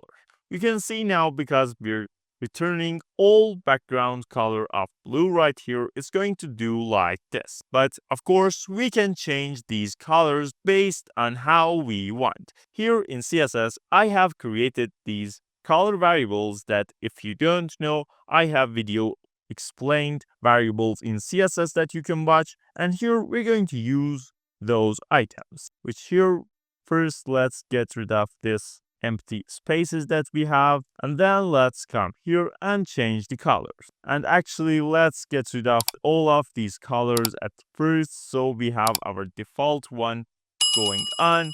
And the color for our details, we want to use this var, then double dash inside of parentheses and blue right here, which is going to give us this color that you can see. For next one, which is our contact, we have this var, our parentheses, double dash, and orange right here. Actually, let's copy this var double dash right here so we don't type this each time. The next one is our like. Let's say we want that to be our green code that we have created. Then for the dislike, let's use our red variable that we have. For the CV, we can use our purple variable that we created. And for the report, again, let's use our red variable, which you can see these are the codes that we have used. And if you don't want to use CSS variables right here, you can simply remove these items and put simply the name of the color that you want to use in your code. And here you can see we have used components to create each card right here, which has their own separated names right here. And inside of each card, we have used component of button, which change the colors and maybe links that you can embed in these items to be different from each other. And after this, another way that we can do exactly the same thing that we have done right here is instead of returning based on the label that we have, we're going to return this default one that we had right here. And if we remove these returns that we got right here, actually let's comment them out. You can see this time we got all of our colors to be this gray. But we can create another variable right here with the name of color. And then inside of these items, first we check for the label of our button, and based on that, we're going to make the color's name what we should have, which if we remove these items, you can see these are the colors and CSS backgrounds that we want to give to them. And what we need to do here is simply have this color and assign that to this strings. And here, instead of having this gray, we're going to pass this color. But pay attention this time because it's going to return at the end and not in each cases. We need to have our break in end of our cases right here. So if we have this break right here, and if we check our cards again, you can see again we got this result. And actually this was the trick that I told you that you can use, which this takes more or less code and very better to maintain in your projects. Now we got question of what is a state. A state in React refers to an object that stores components dynamic data, and actually it's kinda remembers user inputs, track chains, and keeps everything in sync with the UI. What I mean is, let's say here we got our simple app component right here, and here let's say we have this variable of score right here that we want to show in our UI. Let's say at first it's 12. Now here in the return part, we're going to have this simple h1 right here, which says that score is, then we want to use the variable that we have, which you know in JSX, we use these curly braces right here, and then the name of our variable. And by this, you can see that we got our result right here. And if we change anything right here in our code, it's going to change in our UI. But what is going to happen if we want to change this score number here in the UI? What we can do is having this button right here, which let's say we want to add 1 right here. And here we got this on click. And here we want to use our add function, which we're going to create. And if we want to explain what this line, well, we have our default button tag right here. Then we got this onClick attribute right here, which is going to take the name of our function right here. And pay attention, here we don't want to call our function, we simply pass the name. And let's actually here create our function right here. So I'm going to use arrow function right here. And here, let's say when we clicked on this +1 button that we got right here, we want to have our score to increment by 1 level. And then let's say we want to console log our score. Now, if we open our console right here, you can see at first it's empty, but now if we click on this one, you can see our variable have been incremented by 1 level, and here we got this number 13, but here in our UI and our web page, it's still showing number 12. Because when our React application is going to render this component, it's going to run all of these items, and because we have not called this add and score is 12, it's going to come to this return part, and here it has the value of 12 and it has not changed. And when we're adding this, of course, we're changing this score right here. And when we console log that, we got the new number here, but this has already been rendered and it's not going to change. And here is where our states comes in, which if we use states, it's going to increment here as well as we got right here in the console. For using states in our applications, first thing that we need to have is importing this hook of usestate from React. And by this, we can access to the states. And pay attention, state is an object, but we need to define that object right here.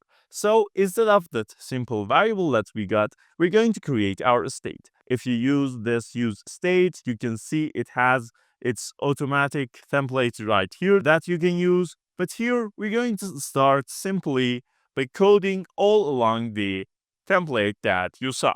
So here first we're going to define it. We're using const here. It's going to have these brackets right here, which here is going to receive 2 parameters from us. First one is the name of the states, and second one is the name of the function which is going to change the state's value for us. For example, in our case, it's going to have the name of score right here, and then the function is going to be anything that we want, but it's common when we want to name this function about this variable, we use simply set at the first and then name of our variable. So we got score as our dynamic value and set score as our function to change values of score variable. And here is where we're going to use this usestate right here, which is function, and it's going to receive the default value that we want our state to have. For example, here you can see it's null. If we pass this 0, you can see at first it's 0. If we have this, for example, number 4, you can see it starts with 4 and going on. And now if we come here and instead of this score, we simply want to check the type of this, you can see here we got the type of number. Pay attention, state is object that's holding our variables for us, but this variable is going to hold this number. So the type of this score that we have is going to be this value right here. And if we have, for example, string here, you can see we got this string. And of course, we can have some arrays right here. Let's say this has some numbers inside of that.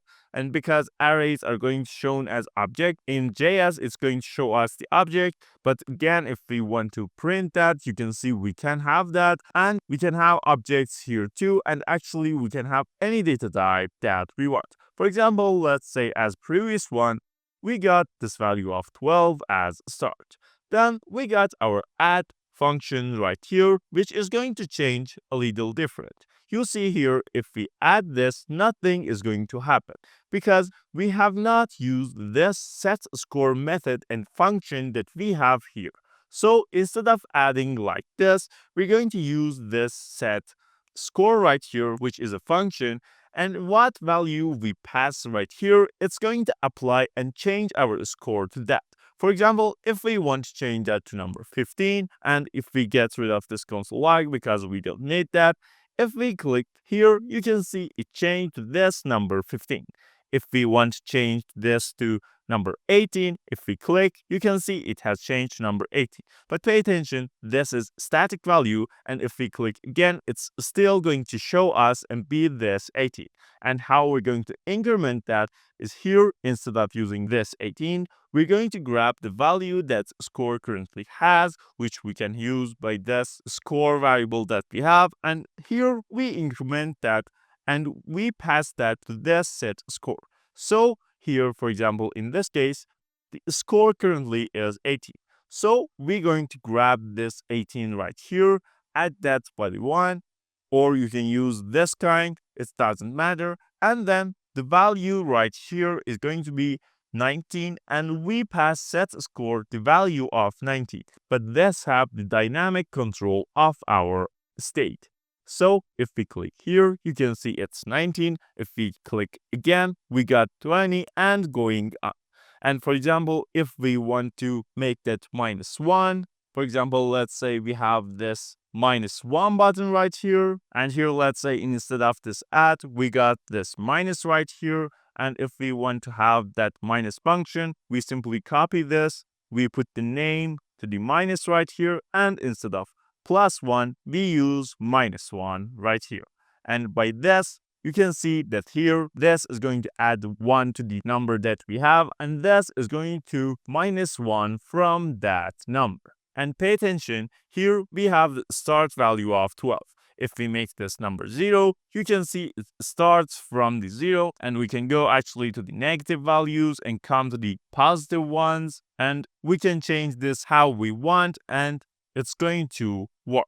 Which this is a simple counter app by React and usestate. But we have two types of components in React. This was a function component and more common one. But we have our class components too.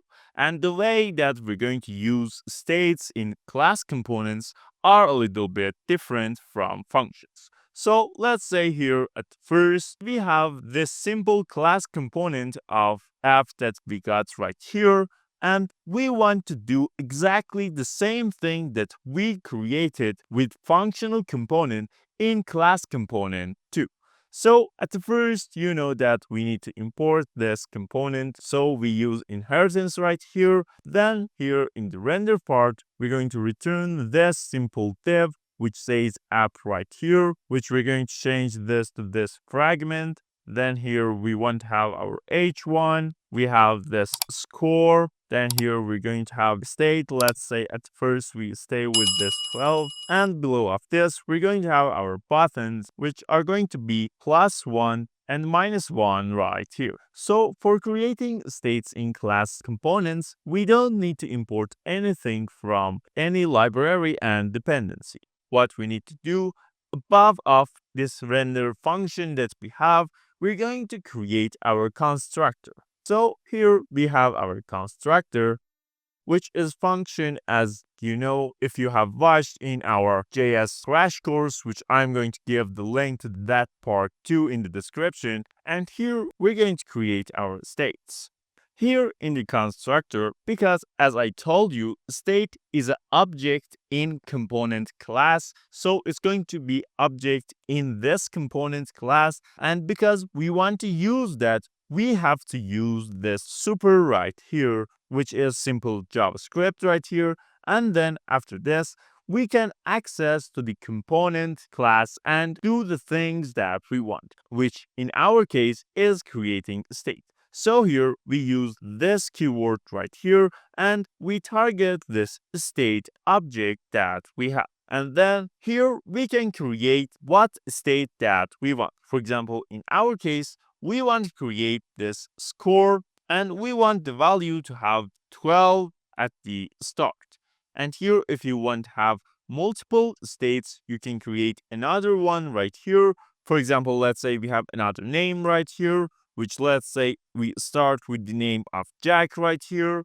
We can have any number of states that we want right here. But as you noticed here, we don't going to define the function that we usually going to do. And changing the state's value is again different than functional components state management.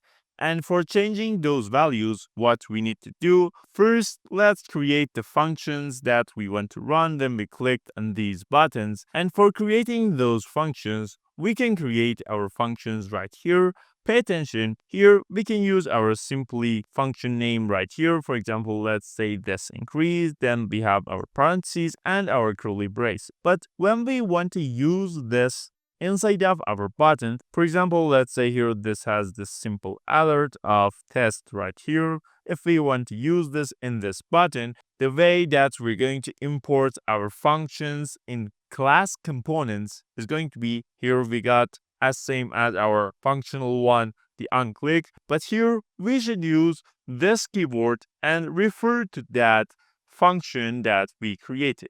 And you can see here if we click, it runs. But because we're going to use states right here, and pay attention, states not in our class and it's in component class that we're going to inherit that.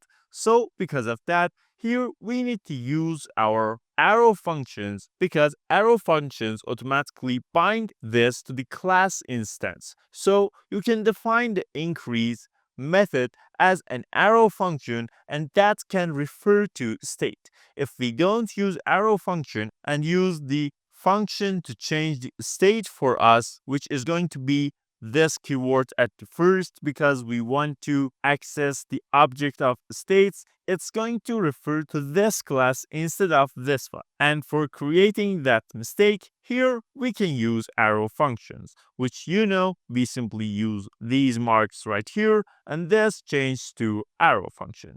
And then here we got our function to change the states, which as I told you is different than functional one. So here we're going to use the set state function right here, which this time instead of passing the new value, we're going to pass object to this, which this one holds the name of the state that we want to change. For example, here, let's say we want to change this score. So we got this score and then the new value. Let's say the new value is 18. And here, let's actually change this 12 to dynamically our state, which if we use this score as previous functional component, you can see this is not working. And the way that we're going to use this is again having this keyword at the start, then we're going to have this state, and then we can access the state that we have.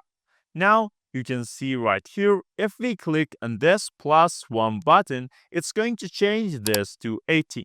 And if we want to make this dynamic, pay attention here again, we can't use this score ++ because this is not going to work. What we need to do to access to our state in anywhere of our code, we need to have this keyword to refer to the class that we're working on.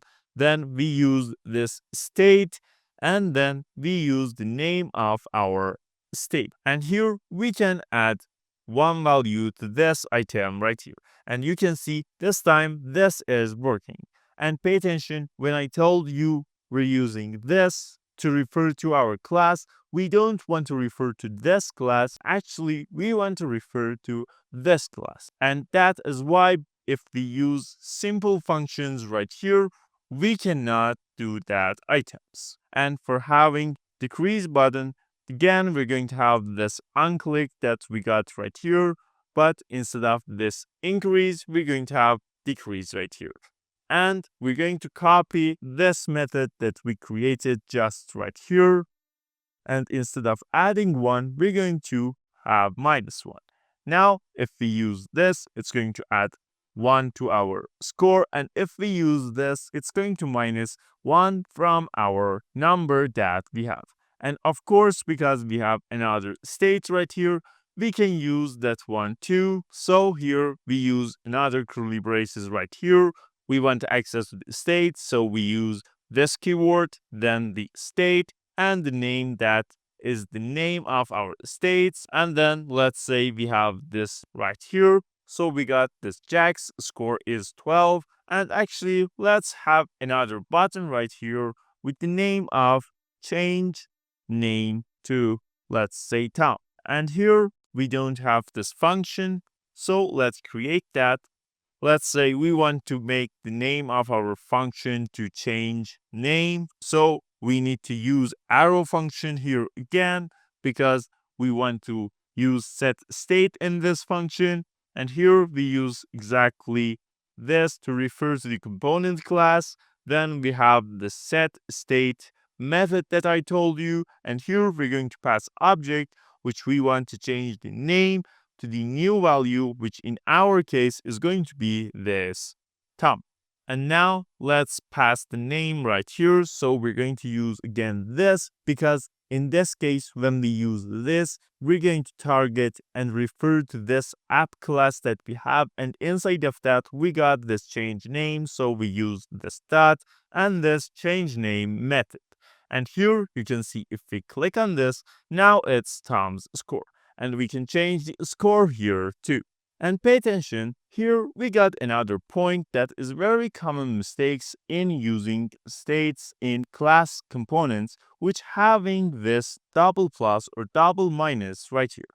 You know that we have this to increment only one level and any variable that we have, which we had used this in functional component, but here this is not going to work. So you cannot use this kind of accessing to the state and add by having these two plus signs. Instead, you need to manually put +1 right here as same as this one. You can see this is not working and you need to manually put this -1 right here.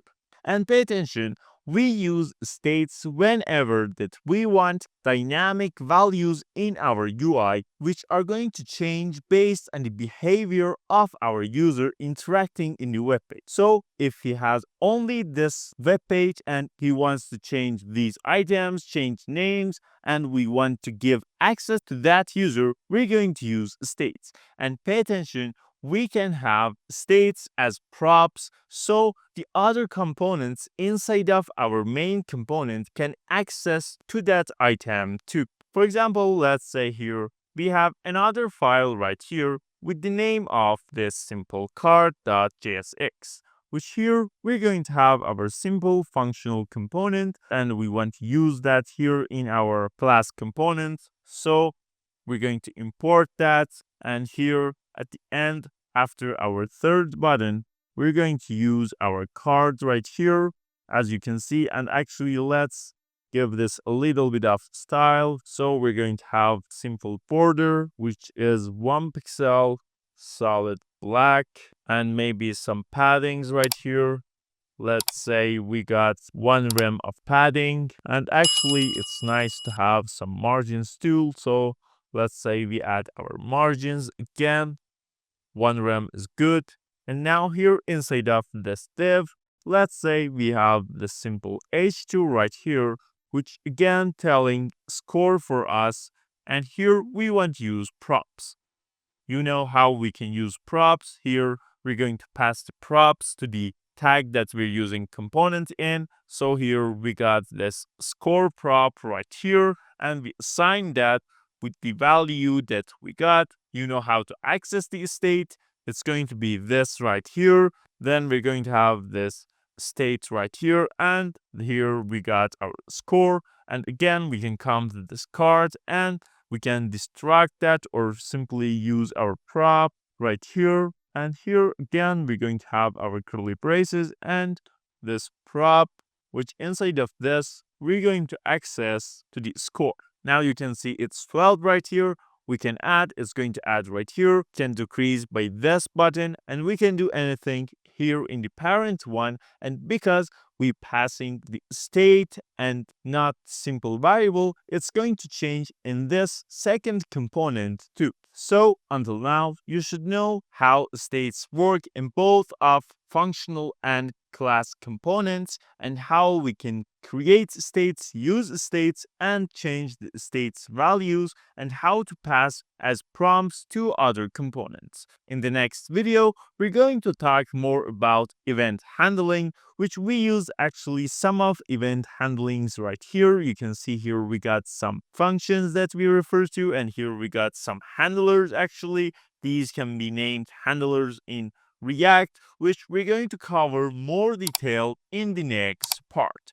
In this part, we break down event handling step by step and show you how to take full control of user interactions in your React applications. Whether you're building interactive forms, dynamic UIs, or complex applications, handling events like clicks for submissions or key presses is a skill you can't ignore. Now, we have this question of what is exactly event handling? In simple terms, event handling is process of capturing user actions like clicks, maybe if we have some buttons on our web page or application, or we have some input that user types something in that, or if it's form when user submits that form, or let's say we have simple box when our mouse go inside of that, go outside of that, when we click on this, when we unclick on this, and other things. So we want to capture all of these actions that user can do and respond to them based on what we want. This could mean updating the UI, sending data to server or backend, or triggering animations that we have. So let's jump in our code. Here we got our simple React application with our main.jsx and our app.jsx just like this. And we are running our application right here. As you can see, if we make any changes, it's applied to here too. So let's create simple event handler by a button and click. So what we can do is here, let's say we have our div at the first right here. Then inside of this, we're going to have this button. Let's say it simply has this click word inside of it. And for handling event, which we want to, when we click on this, something happens. Here at the function of app that we have, we're going to create another function, which is going to be our handler. So we're going to create this event handler just right here, which I'm using arrow function right here. Now, inside of this, let's say we want to have simple alert of this text right here. So how we should connect this into this button? What we're going to do is have attribute like thing right here on our button, which is this onClick, which this is very similar to plain JavaScript and HTML, but instead of putting functions name like that in HTML, we're going to use this curly braces right here, and then the name of our function and our event handler right here. Pay attention, we can have multiple event handler. For example, we can have some for click events, some for example, change event handlers, which we're going to cover moments later. But now here you can see we got this event handler right here. Pay attention, you should not put these parentheses right here, and you should not call your function and handler right here, because if you use this, when you refresh your page, it's going to run at the first, as you can see right here. And when you click on that, nothing is going to happen. So pay attention, this should be only the name of the handler and not parentheses after that. And now when we got this, if we click on our button, you can see we got this alert of text right here. And it doesn't matter how many times we click, we still got this thing. But another way that you can use this kind of things right here, instead of having this kind of event handler, you can have inline event handlers, which here you need to use this arrow function right here, and then inside of this, you can put your code. You can have your multiple lines of code if you have these curly braces right here, or it's only one line, you can use just like this, which we're going to use the symbol and alert of this inline handler. And now this time again, if we refresh, nothing happens because here we create the function and not calling that. And if we click, we're going to have this text that we put right here. But pay attention, this is more complex to use and handle. And if you want to control events and handle them, this is better way of having the handler function separated from the tag in another where, and then put the name of that function and that handler right here. But another thing that you might have is how we can pass arguments into this handler. For example, let's say we want to grab some text right here and we want to alert our dynamic text right here. Let's say here we got two buttons, which first one is going to give us text 1 and the next one is going to give us text 2. And let's actually have this BR tag right here, so these two be in separate lines. And here you can see if we put these parentheses right here and pass the string that we want this to show, you can see it's going to start and run this when our page loads. And this is not the way that we want to do this. So instead of this, we're going to use another function right here, as you can see, and in that function, we're going to run this function. What I mean is, think of here we got another function with the name of pass vars. And here we're going to create this function, and inside of this, we're going to pass this event handler. And when we want to run, it's going to be something like of this pass vars, which we're going to run this simple function, but this itself is going to call this var handler right here. So again, this function handles our event, but not directly. And this is not the way that we're going to do. We're going to create function right here, as you saw earlier, and here we pass the name of our handler. And here we can pass what text that we want.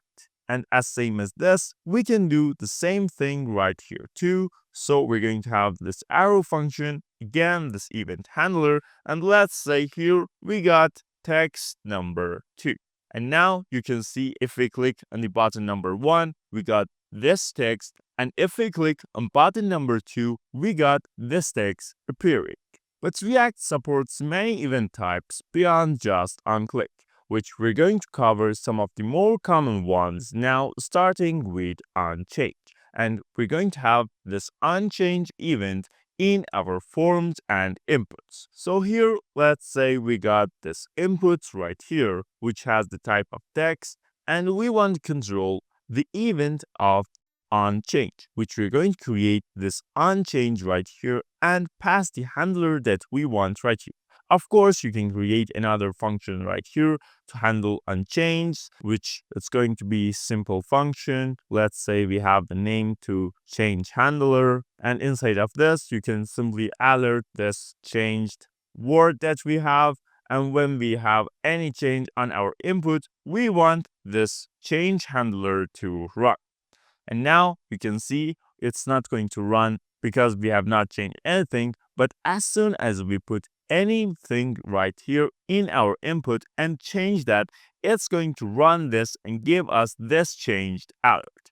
Pay attention, if we remove this, again, this change is going to be right because we're changing that. So at the first, we have this empty. Let's say we put this character of A here. We got this change, and let's add another A. Again, we got this change. If we remove one, again, we got that. And if we remove the first A2, again, we got this change word appearing. Another thing that we can have here after this input, we're going to have our onSubmit, which we're going to use on our forms. So let's say we have our simple form with this input of type text, and actually let's add placeholders here so we can see the difference. Here is our onChange, and here we want to check our onSubmit event. Here, let's add another break right here so we separate them. But here, for handling submit events, we need to have another input right here with the type of submit. And let's make the value submit to. And now let's actually remove this change handler right here, and we're going to use this event handler for all of our events. Let's make this one too, and let's check that if we change anything right here. We got this object because we passed some variables here, so we get rid of those and we print simple this text. And here we don't want to use these items too, so let's make that simple event handler with not passing parameters. Now you can see if we change again, we got this text, and let's come to this on submit. For this, again, we need to pass our event handler. But pay attention, we're not going to create our attribute in these input fields, but we're going to create that in this form. So here we're going to have our onSubmit right here, and we pass the handler that we have. Let's say here we got our event handler. And now if we do anything right here, nothing is going to have changed and called because we don't have unchanged here. But if we click the submit button, it's going to come and run this onSubmit, which has this event handler right here, which tells us and alerts text into us. If we click, you can see that we got this text right here. After these items, we're going to have some handlers about our mouse and not inputting and clicking. So for that, we're going to create simple div right here, which has some styles here too. So let's actually create object of style right here. So we pass the name of this object into there. We have this style name and pass it right here. And let's do other things right here. We want the background to be, let's say, this blue, the width to, let's say, 100 pixel, height to be 50 pixel, and I think this is enough. And let's have another break after our form, so we got some space right here too.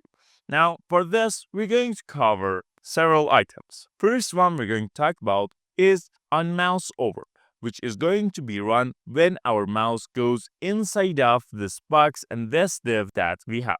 So it's going to run at this moment which our mouse enters the box. And for that, what we need to do is having this onMouseOver just like this. And again, here we put the name of our handler, which is event handler that we got right here. Now, if you see, if we come inside of this, our text is going to be run. And pay attention, it's going to run just this. And if we move inside of our box, it's not going to do anything. And if we move out, again, nothing is going to happen. So this is going to be our onMouseOver right here. Let's actually change the color of the text too. So we make the color to this white. And let's fix these appearance a little bit. Now you can see when we come inside of this, we got our alert right here. Now after this item, we got another one that we're going to talk. Let's actually have another VR right here too. And this is going to be called when we are inside of the box and we want to go outside of that box, which is going to be this onMouseOut. And let's change the text here too. So you can see if we come here, nothing is going to happen. But at the moment we leave this box, we're going to see this text. Pay attention, when we go inside, nothing happens. And when we go out, it's going to be trick. And after these two items, we got another one right here, which is onMouseDown. And this is when we want to come here and hold our click mouse button right here. You can see here, if we move, nothing is going to happen. But as soon as I click, it's going to give us this alert right here. And pay attention, this is when we clicking and not holding. So with simple click, it's going to be triggered. But very similar to this one, we got another one, which is onMouseOff. And this is basically the opposite of that. When we click while we holding, nothing is going to happen. But when we release that button, it's going to give us this result. So when we click, nothing happens. And when we release the button, it's going to give us the alert. And pay attention, we can use all of these items in single div too. For example, let's say here we got another div right here, which let's say the text is going to be all. And here we got bunch of events and handlers right here. So let's make these in separate lines. And let's actually remove this. So we got base of nothing. Here first we have our on mouse over. We want our event handler to handle that. We got another one which is on mouse out. Another one is going to be on mouse down. And the other one is going to be on mouse up. And pay attention, we can have different things than this event handler itself.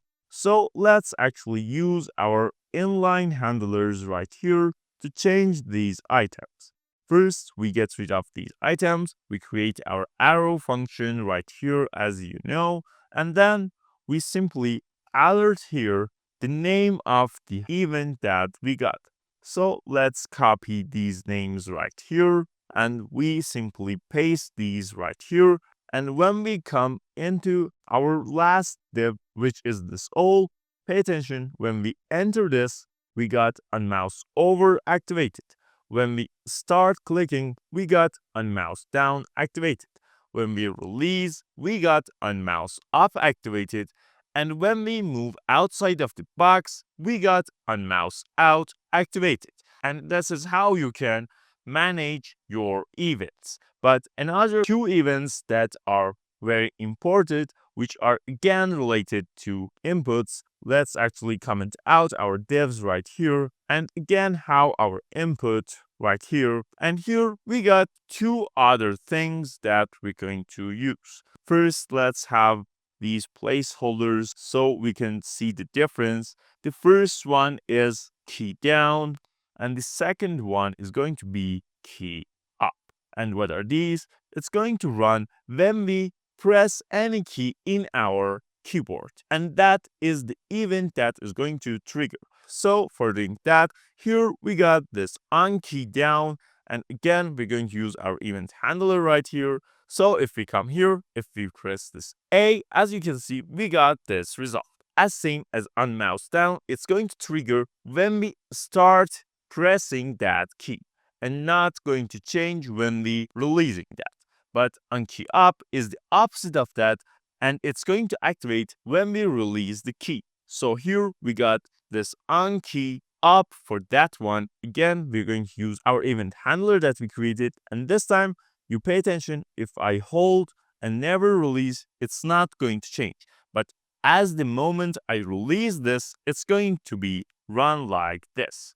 Pay attention, I'm going to hold this W and when I release, I got this alert coming up. Before we wrap up, here are some best practice that I want to talk about these items. First one is to use arrow functions for clear code and avoid being issues and having lots of bugs. You can see this is very more simpler to handle and work with. And second one is to avoid inline functions for complex logics. You can see here we got our inline handlers right here that we used in the last box that we got, which is all. And you can see we created this on these lines. But if we want to use our application with complex logic, it's not good way to do this way. Instead of this, it's better to create several handlers and several functions about each event that you want, and you simply here pass the name of that handler that you have created. For example, let's say you have this 4 functions of mouse over, mouse out, mouse down, and mouse up. And you simply have this handler at the last and you create these functions above of our code right here as we created this event handler and then you pass the name. And this is actually one of the best ways and good ways that you can do to manage your codes and applications. And now you know how to handle events in React. What is conditional rendering? In simple terms, conditional rendering means showing or hiding parts of your UI based on certain conditions like if user has logged in or is data available or user has access to that data or not. We're going to check those items and render our JSX based on conditions that we have. The first way and most basic way of conditional rendering is when we got our app function right here we use if statements right here. And here, of course, we're going to have our conditions right here.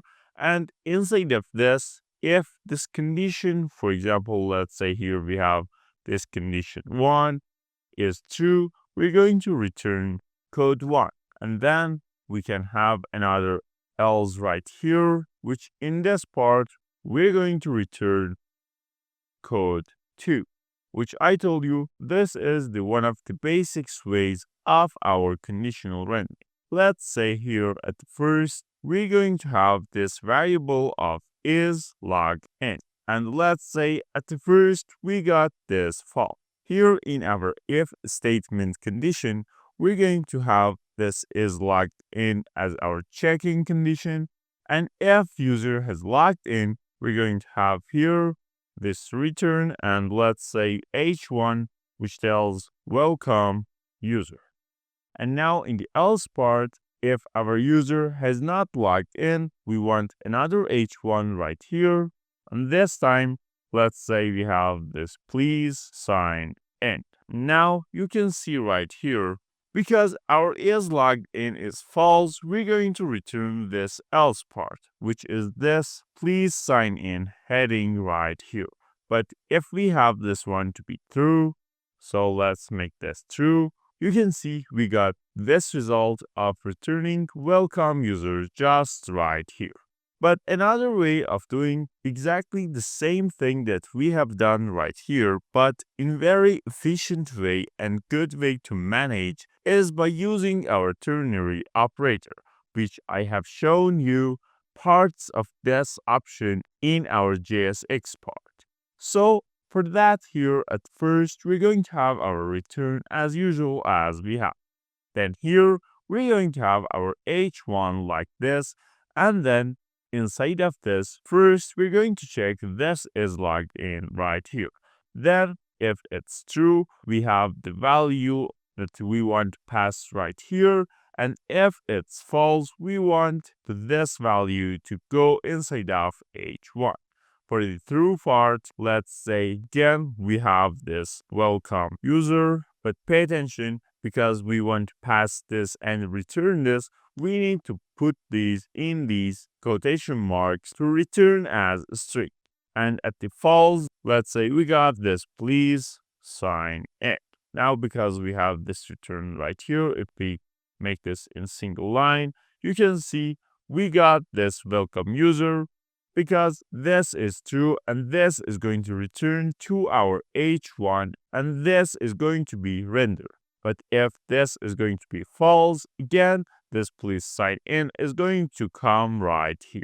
And of course, as you know from previous parts, here we can have some handlers. Let's say here we have this simple button right here, which is this sign in. And on click, we simply want to have this function and change our is logged into true. But as you notice, if we click this, nothing happens because this is static value and not state. So we're going to use state right here. If we use state here, as you can see, and the value is log in, and the base value is of course false.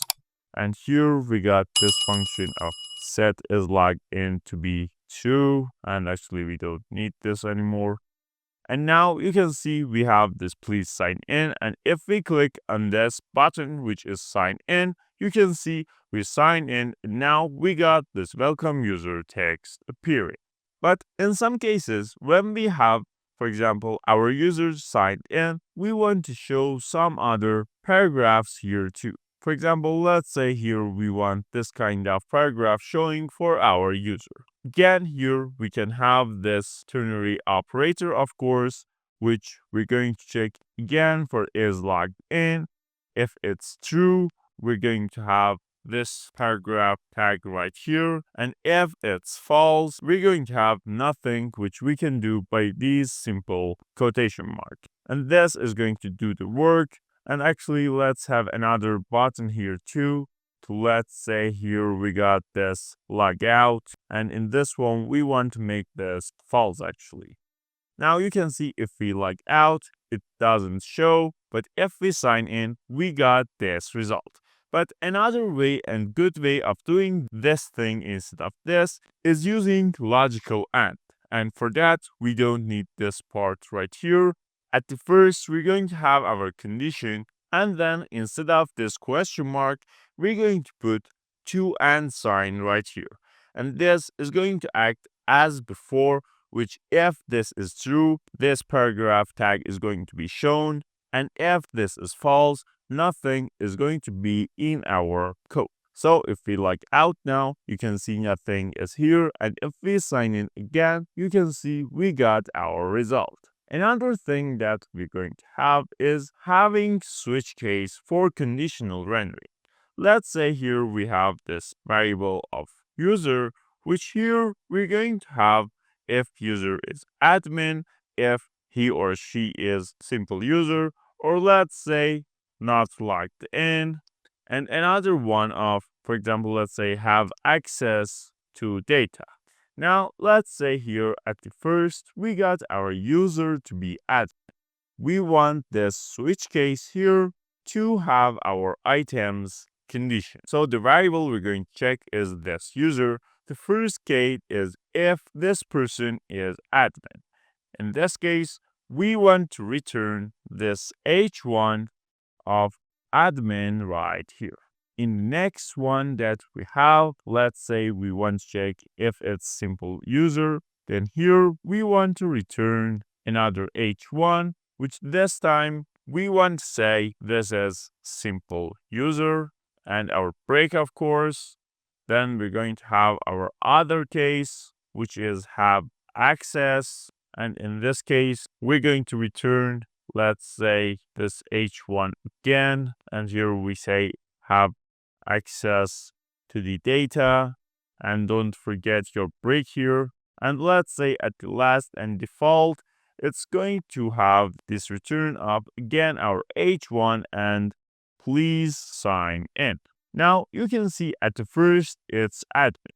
If we make this to be simple, it's going to run this part and return this. So we got our simple user rendering. Then we got this item of have access. If user have access to some data, we got this item rendering, which is have access to the data. And if user has not logged in or something else, we got our default value of please sign in. Now you know multiple ways of conditional rendering, which is if-else statement. If you have some logics that you want to control, which are complex and you cannot use in ternary operators, we got our ternary operators to simply handle our conditional rendering in one simple line, as well as our logical operator, which does the same thing as our ternary operator, but shows only if the value is true. And at the last, we got our switch case rendering, which if you have some condition which can be in multiple cases and multiple values, and you want to render UI based off each value, this is the way that you can. And always make sure your conditions are clear to avoid unexpected rendering issues. Let's cover what are lists. In React, lists are used to display data dynamically by looping through arrays, which let's say here we have our simple array right here with the name of ARR, which is going to hold some values for us. For example, let's say we simply have this item 1 through item 5. If we want to show all of these items in our app, what we can do is, let's say we want to make list from this array. We're going to have, let's say, this unordered list right here. Then we're going to have our list item. And each time we're going to have this curly braces to access the array that we have and then index that we want. For example, we got this 0, this 1, 2, 3, and index 4. And this is how we can have this results. But as you notice, this is not dynamic and this is static. So instead of this thing, what we can do, we can use our map method, which for using this method, we're going to have our curly braces right here. Then of course, we're going to target our array right here. Then use this .map method on that target. which is going to iterate over the array of ARR and returns new array of what we put right here. What I mean is here, let's say we want to grab each item inside of our array. So this item is going to be once this item 1, once this item 2, next time item 3, 4, and 5. And then, because we want to return something, we're going to use this arrow function right here. And then for returning, let's say we want to return this list item here. And if we simply have this item text right here, you can see it printed this item 5 times because we have 5 items right here. But we want these strings inside of these items and not the simple item text. So we use curly braces again here too, and this item is going to be these each time as I told you, so we pass this item right here. And by this, you can see we got our dynamic list item shown right here, which we can change, of course, and all of the chains are going to be synced here too. But here, if you open your console right here, you can see you got these warnings of each child in a list should have a unique key prop right here.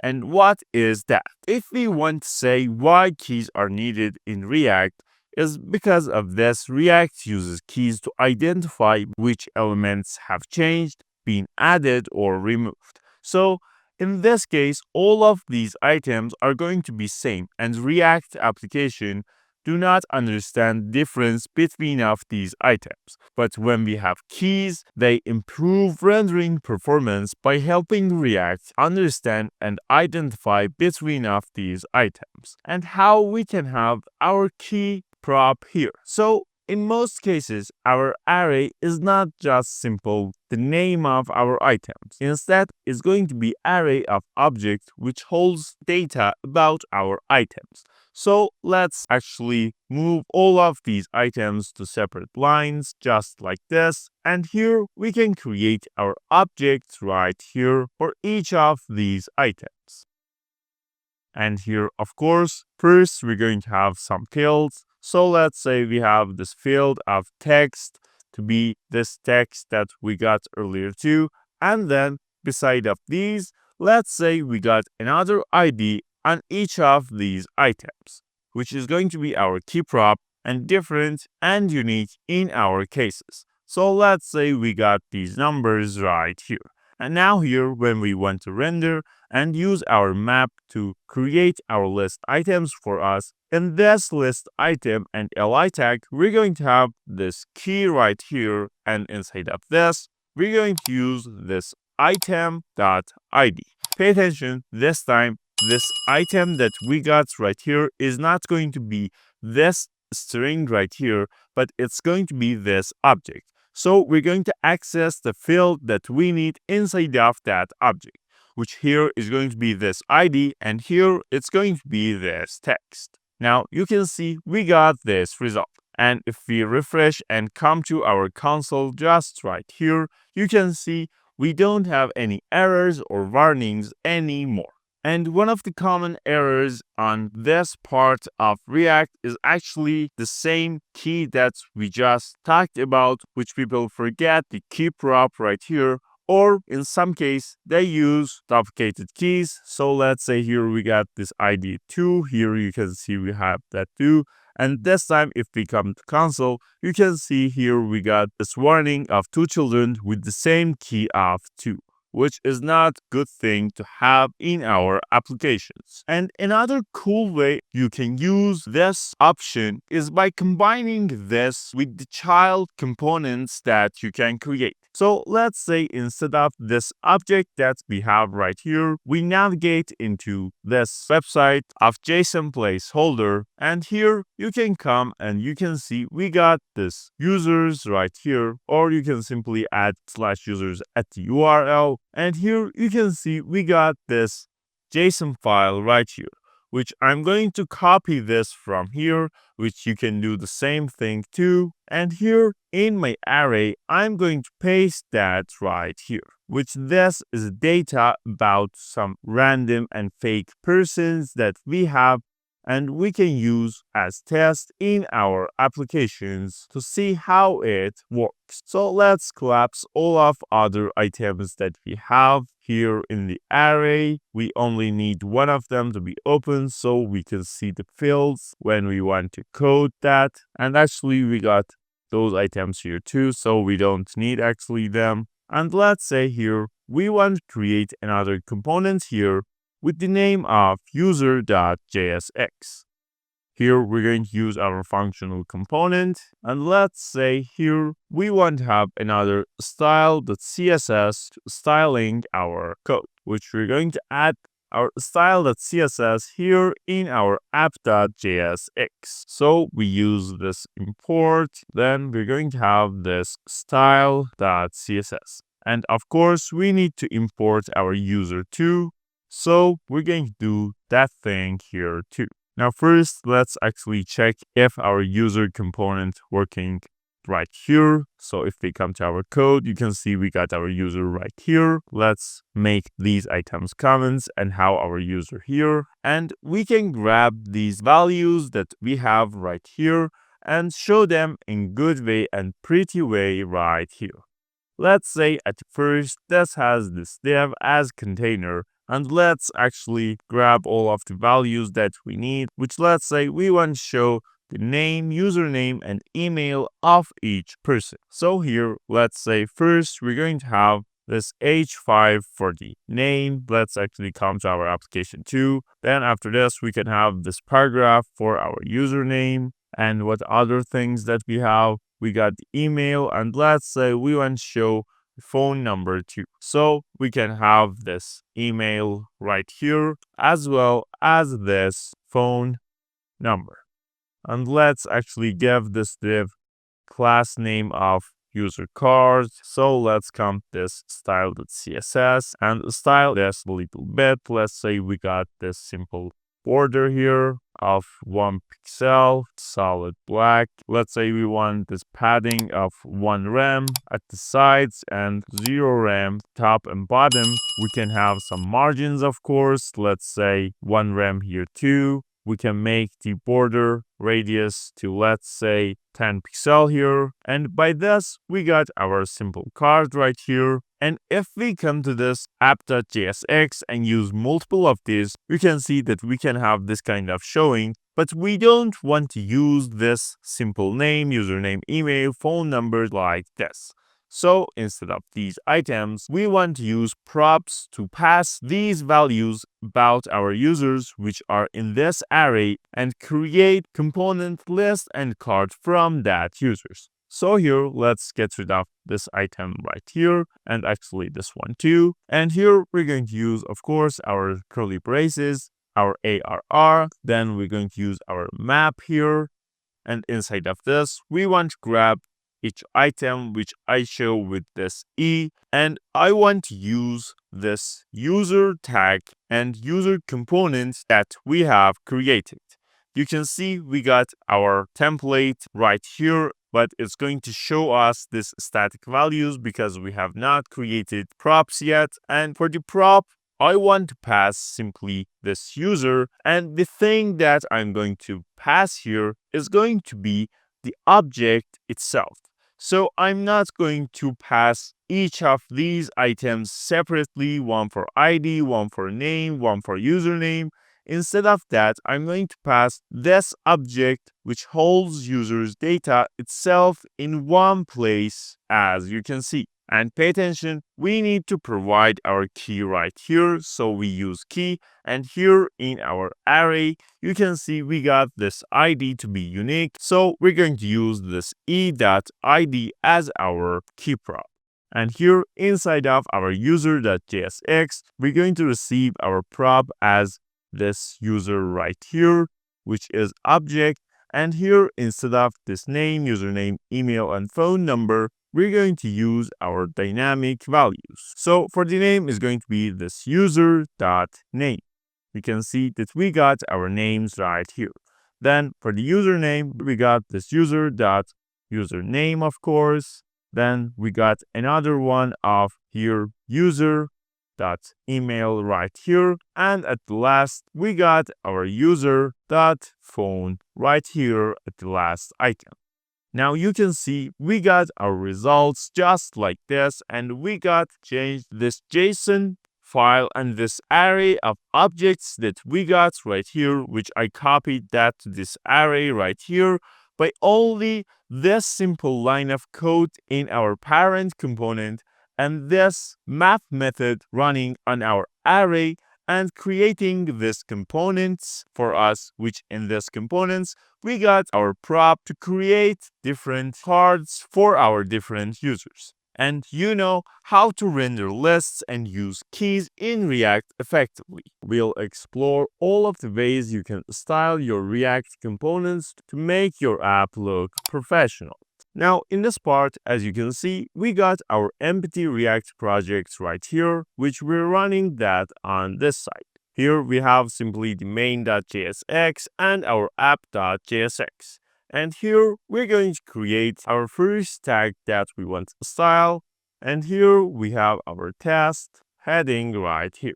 The first way that we can style our tags, as you know from previous parts, is having our style here in our tag, and we can use our inline CSS right here. So for this, again, we need to pass another object, and here we can start styling our tag.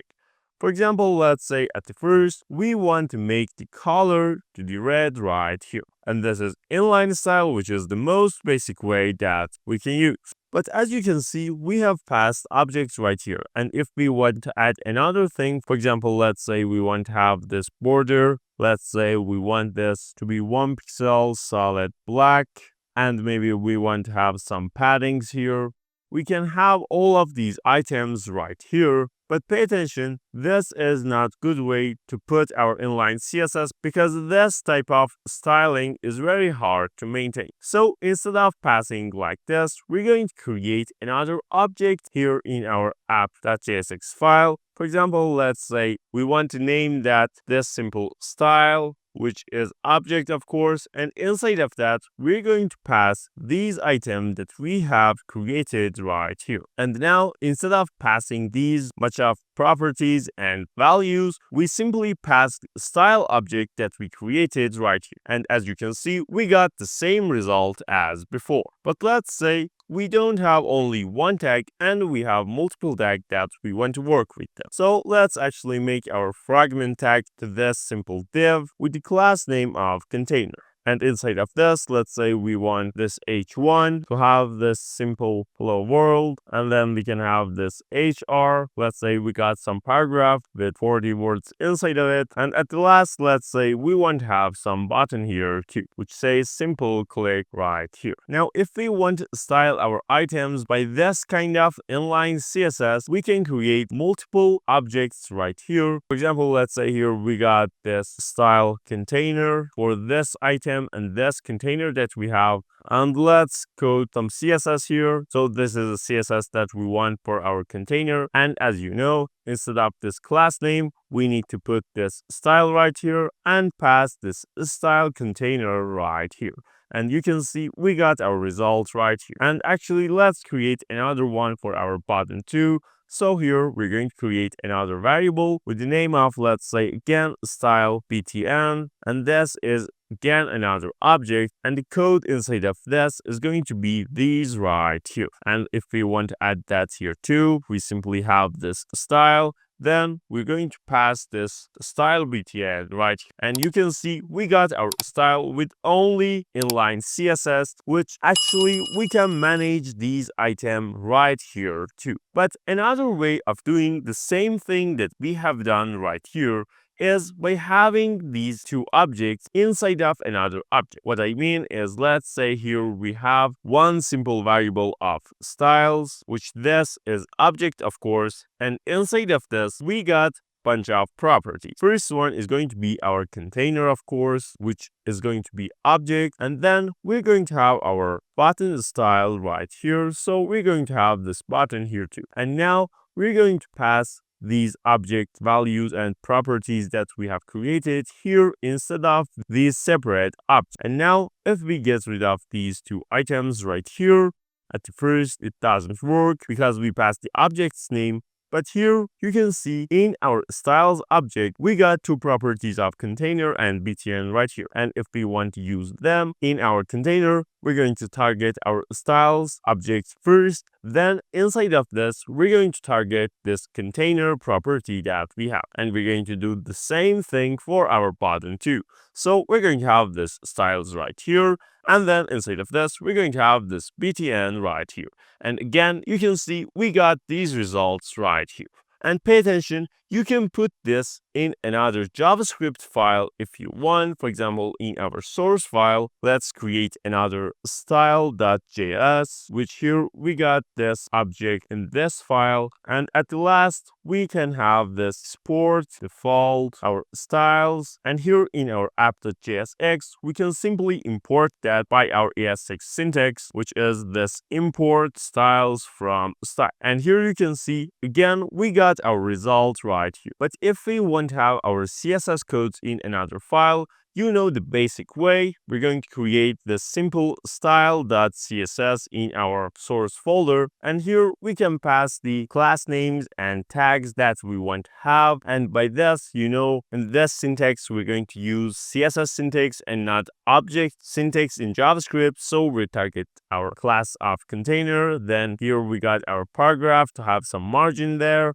and our button here too. And the way we're going to use that is, of course, by importing that simply like this. We got our style.css right here. But pay attention here, because we use that one, we need to have these class names here too. So this is going to be our container, and actually we only need that. And here, if we get rid of this buttons style, you can see again we got these results based on the CSS file that we have. But another cool thing and cool feature that we can use is create our style just like this, as you can see. And by this feature, we can use this styles and CSS as same as this ones that we have created, which we simply going to import that and use our object, and inside of that, the property that we want. First, let's get rid of this style.js right here. So we delete this. And here in our style.css, what we need to do is we're going to rename this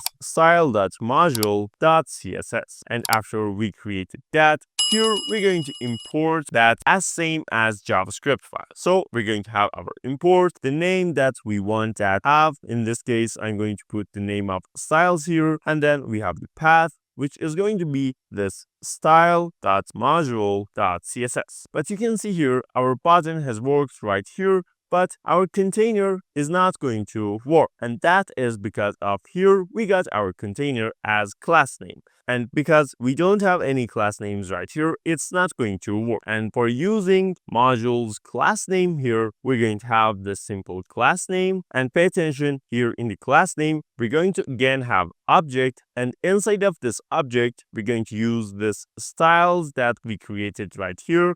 And then inside of this, we're going to have our container. And by having this, you can see we got this result right here. And pay attention here, we got our container as class. If we want our button as class 2, if we make this class, you can see that doesn't work. And for that, we need to change this style to the class name so it matches with the class name. And this btn is going to be button here. But if we want to target tag itself, we don't need these items, and it's going to run automatically. And this is actually CSS modules and one of the best techniques that you can use in your project. And of course, as you know, you can have conditional based styling in your CSS too. For example, here, let's say we want to make this button red or green based on our variable of condition, which let's say at first we're going to make this true. And then here in the button, we're going to have our style here. And inside of this, we're going to have our ternary operator,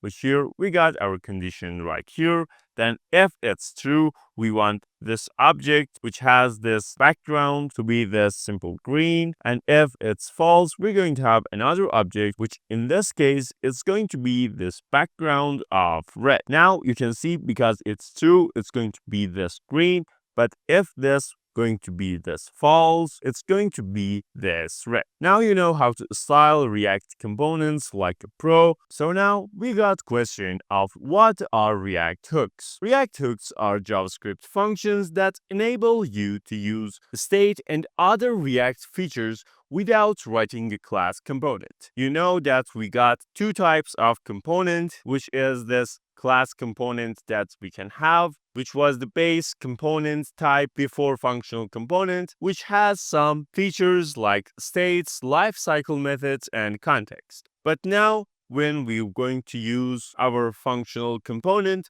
we don't have those built-in features in functions, but by using hooks, we can access them and use them in our functional components too. Because before hooks, states and lifecycle methods were only available in class components. But now, functional components can do everything that class components can. And this is going to make React more efficient and readable. So now we're going to have several types of hooks, which if you come here into React's original website, which is this react.dev, and here in the reference, you got this hooks part that you can see right here, which these are the hooks that we can use in our functional components. But in this video, we're not going to go through all of these hooks. We're only going to check two of most common hooks that we use in React applications, so you know how to use hooks. If you have not watched our JSX part and JSX course, which actually is part of this React course itself, we have part there explaining how to import hooks there. So it's so better to you to first watch that video and then come into this part. We have covered one of the most used hooks in React, which was our usestate, which you know we're going to use that by simply having this usestate right here, which imports automatically if you enable that option, which is going to import this usestate from React. And then for using this, of course, we're going to have this kind of creating our state, which here we have our state function to change the state, and the base value, let's say the base value is going to be this string of base. And you know, here we can have our buttons to, let's say, this change, and we're going to have our onClick, which we have talked about in our event handling parts. And here, let's say we want to change the state and set state to the second value. And of course, we're going to print our state here too. So this is the way our state is going to work, and by clicking on this change, it's going to change to second. And just as same as this use state one that we have right here, we got other hooks. For example, we have the use effect that you can use, which we're going to completely talk about this in the next part of the course. And this is the way that you use. You got your base function with the return that you can use, and this use effect allows you to perform side effects in your functional components like fetching data, updating the DOM, or setting up a subscription. For example, let's say here we got again our use states right here, which let's say we got the name of count for this. And here in the use effect, we're going to have this function right here, and we want this console log of our count, of course. And here again, we're going to pass this count. We're going to cover all of these items in the next part, but now for a simple example, I'm going to show summary of how this is going to work. So after these items, and here let's say we got our fragment here, and then of course our count to be displayed right here. And let's create actually our count as a number that you can see. We got our use effect to run this by this console log. You can see if we comment this out, if we refresh, nothing happens. But if we have this, this is going to run again. And basically, when we put in count right here, our use effect is going to run whenever our count is changed. So if we have, for example, again, this button of +1, for example, and we got this on click, which we're going to use again our inline arrow function here, which here we're going to have this set count to have this count +1 here. And now you can see if we change anything, if our count state is going to change, our use effect is going to run based on this. So this is going to change and console log the value for us. But pay attention, we're going to have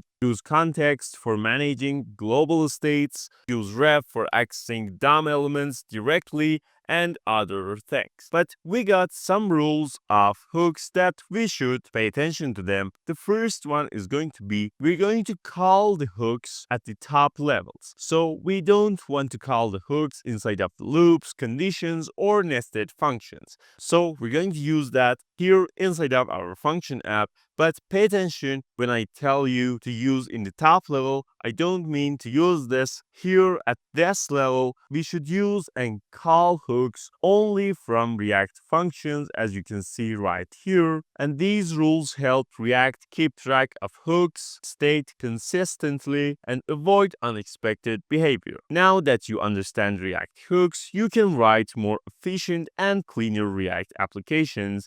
Now we got question of what is useEffect hook. UseEffect is a React hook that lets you perform side effects in functional components such as fetching data from an API, updating the DOM directly, or setting up event listeners or subscriptions. As you know, we have two types of components in React, which are functional components and class components. Class components has their own way of handling the side effects, like what we want to do when our component mounted or unmount or things like that. And by using this useEffect hook, we can do the same things in our functional components too. Now, the way we're going to use this useEffect is, of course, start with importing that from our React. And after we done that, the next step is going to be inside of our component's main function. And here we're going to use our use effect. And the way we're going to use this is simply having this use effect function called right here. And inside of this, we're going to do our stuff, which here we're going to have our arrow function here.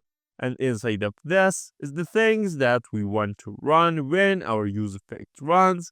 But pay attention, after this function that we create here, we're going to have another array here too, which I'm going to explain to you what is this array. But this use effect is going to run these codes right here. For example, let's say here we got the simple console log of test right here. Now, if we open our console right here and refresh our page, you can see we got this test right here. And pay attention, we got this again to run whenever we re-render our page. We cleared our console. If we reload again, we got these results. But what is this array that we got right here? Well, this is the thing that our application is going to tell our use effect to run.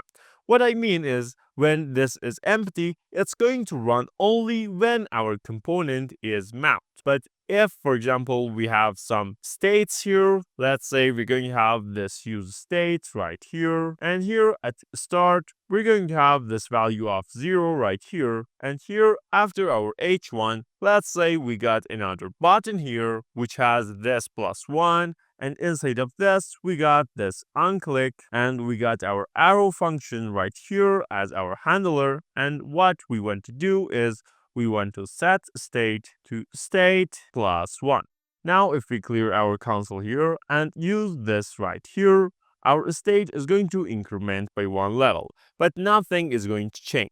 And our use effect is not going to change too, because we're not remounting our component. But if we change anything in our code, you can see our use effect is going to print this test word into the console. So if we again change anything here, it's going to run. But if we do this, nothing else happens. But we can tell our application to run use effect when our state has changed. So what we're going to do is to pass the name of the thing that we want right here. And when this thing is going to change, our use effect is going to run.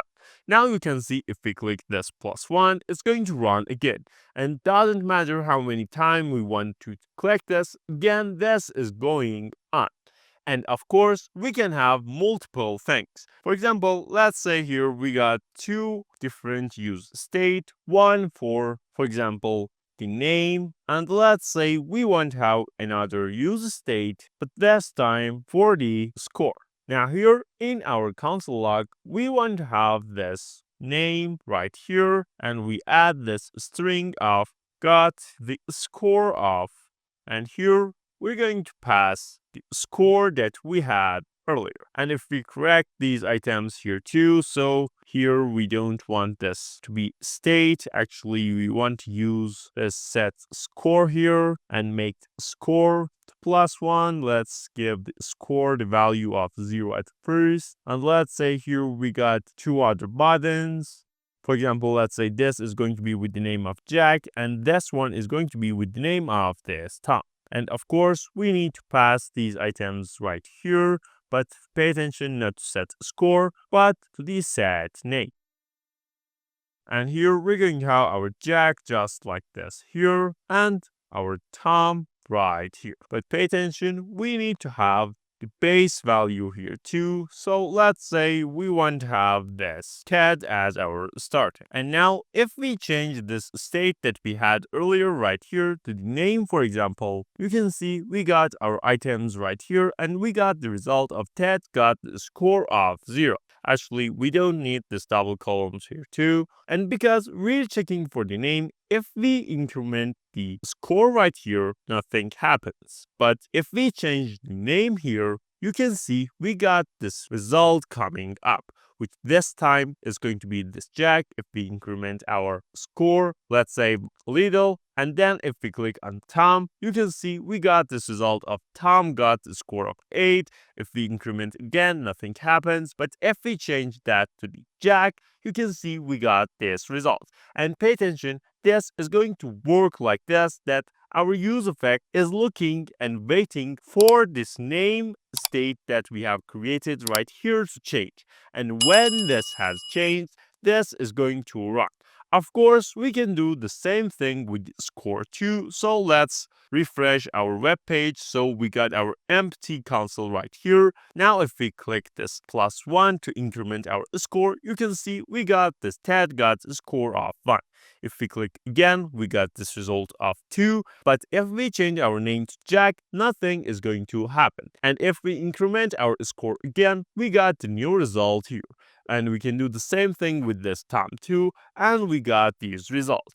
But another cool way about this thing that we got right here is we can run our use effect by not only one state right here, but actually we can have both of the name and score. And what this does, our use effect function is going to be run when our name or our score state has changed. So let's say here at first we refresh, we got this Ted got a score of 0.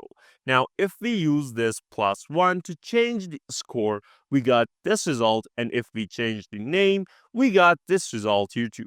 Pay attention, we can do the same thing as many times as we want with the score, because each one is different and adding one value to the previous one, and this is going to run. But if we click, for example, in this case, our name currently is Tom. If we click this Jack, it's going to run once, but because if we click this Jack again, our name is not going to change to any other values, so it's still not changed and our use effect is not going to run. And common mistakes in use effects are missing the dependency array that you see we have right here, and forgetting this can lead to effects running unnecessarily after every render. And the other one is infinite loops, which can be caused by setting the state inside an effect without proper dependencies. So pay attention to these items, and one of the best uses of this use effect is going to be when we want to fetch data from some API, which we're going to have in the next parts. Forms are essential part of every web application. So here we have our base app component, and here I have some styles that I want to import here. So we have this import of style.css right here, and here we got our style coming up. And now let's come and create our first form in React. At first, let's say we have our fragment right here. Then let's say we got this h1 of our React form here. Then let's say we got this hr. And here we're going to have our simple form right here, which what we need to do here is we're going to have our input, of course, which with the type of text here. And let's say we want to have this placeholder of the name. And after this, we got another input with the type of submit, which is going to be this submit here as the text too. But pay attention, as same as this input, we can use this button with the name of this submit, and here we can have this type, and we make this to the submit too. And now here in the form, we need to have this unsubmit right here, and we need to pass function to this, which is going to be our form handler. So let's say here at our function app, we create our form handler. So let's say here we have this function of handle form, which is going to be this arrow function here. And inside of this, we can do the things that we want, and we need to pass the name of our function here in our unsubmit in our form. And here we can do the things that we want. For example, at the first, let's use the simple alert here with the text of this test to see if this is working. So because we have this handle form right here in our forms and submit, and here we got our button with the type of submit here. So whenever we click on this, we should get this alert of test in our browser. And if we check, you can see we got this alert. But we don't want to have this type of static text here, and we want to grab the things that are inside of our forms and inputs. And to do this, we're going to use our states. So the first thing that we need to have is, of course, importing our usestate in our component. And then here at the top level of our app function, we're going to use our state. And here for the name of our state, we're going to use this input. And now when we come down here, we can alert this input right here. And if we got some things right here, if we submit, you can see we got those results right here. But again, we don't want to do this kind of things. What we want to do is we want when we do and write anything right here and hit submit, that one comes into our states and our alert in this case. But pay attention here, before we having any logic behind of our form, if we have some word here and we hit submit, the moment we click the OK on alert, let's try again, you can see it's going to be removed. And for preventing this, we can have this prevent default in our handle form. And that is going to be this event.prevent default. And this function prevents that action, which we need to have and very useful to have in our forms. Then for having our inputs value to come to this state, what we're going to do is we're going to use our onChange, and here we're going to have our simple inline handler for doing that thing. And what we're going to do here is we're going to set the input to the value that we have here in our input box. But pay attention, for that we need to grab something from our tag, which is this input. And we simply have this e right here as referring to tag. And here, when we want set input, we use this e dot, and inside of that, we have this target. And inside of that, we got this value. And this is going to put this string into our state. So now if we change anything right here and press the submit, you can see we got our result right here. And of course, you can have your changed result coming up. And this is the most basic way of having some input and printing that in our console or alerting that in our web page. And pay attention, here in our form handler, we can do several things with this data that we grab, like connecting to the backend, logging in the user, changing or updating any data in our website or our web applications. But the next question that you might have is how we're going to manage multiple form inputs. You know that we got this kind of input right here, and of course you can have multiple use states. For example, let's say this is import for the name, and let's say we got another one for the email, and actually we need to have these name and email here in our set inputs too. And here in our handler, instead of alerting this time, let's console log. And what we're going to have is we're going to have this string which says the name, and here we're going to have this input value that we got, and as same as this, we're going to have our email right here, and of course email right here too. And don't forget, we need to have another input for our email, which the type is going to be this email, of course, and this one is going to be email too. And here, when we have unchanged in our email field and input, which is this one, we want to set input email to this either targeted value, and when we want to change this name, we want to set input name to this value that we got. Now here, if we open our console right here, you can see we got our empty console, and if we have, for example, this ASD as our name and this ASD at, for example, gmail.com as our email, if we submit, you can see we got those results right here.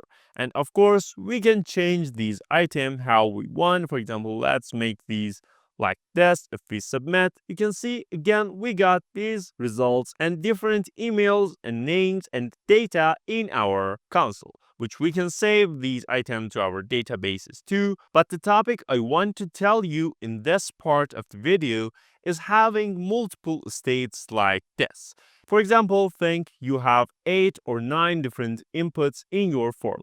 For that, if you use this kind, you need to have 9 different states that you should manage and maintain. But instead of that, you can use only one state to do all of those items. So here we're going to have this input data right here, as well as here too.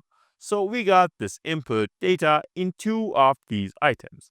And here in our use state, instead of having this string, we're going to have this object, which this is going to hold this name, which is empty string at first, and the email, which again is going to be empty string at first too. And here, by using this, you use only one state to manage your input data. But pay attention, this is going to be object containing multiple items inside of it and not some simple string or integer or number. So let's come here and change these items too. Here we got our input data, that's name as our name, and as well as that, we got this input data and dot email here for our email. And here, if we come down here, you can see we got these values right here, which we have this unchanged, and we got this set input name and set input email. But if we want to change like this, for example, set input data, and we pass the string to that, you can see if we type here, we got these undefined right here, because by using this, our set input data is going to receive string from here, and instead of having this kind of object, it's going to show the string, and because of that, here we cannot access the name. But how we're going to deal with this? Well, the way we're going to do this is by having another function here as our change handler. So we're going to have our this change handler right here, and here what we need to do in our forms, instead of having this kind of thing that you saw right here, we're going to have this simple unchanged, and inside of that, this change handler. And we're going to do exactly the same thing for our next input too. And now here in our change handler, what we need to do is we're going to use our set input data right here as our function, and then inside of this, we're going to pass this object, and then inside of this, we're going to have 2 options of name and email, as you know. But we don't want static values, and because of that, we're going to use this kind of e.target.name right here, which is going to grab the name that we need to put in our inputs, which I'm going to show you in a minute. And then here we're going to have another of these items, which is this e.target.value. And after this, of course, we need to have name for our inputs. So the name for this is going to be actually the word of name, and the name for this one is going to be email here. And another thing that we need to have here in our inputs is we're going to have the value. And what is that? Is going to be just like this. We pass this value, and here, what value do we want this input to change? It's going to be our input data, and inside of this, we're going to change the name.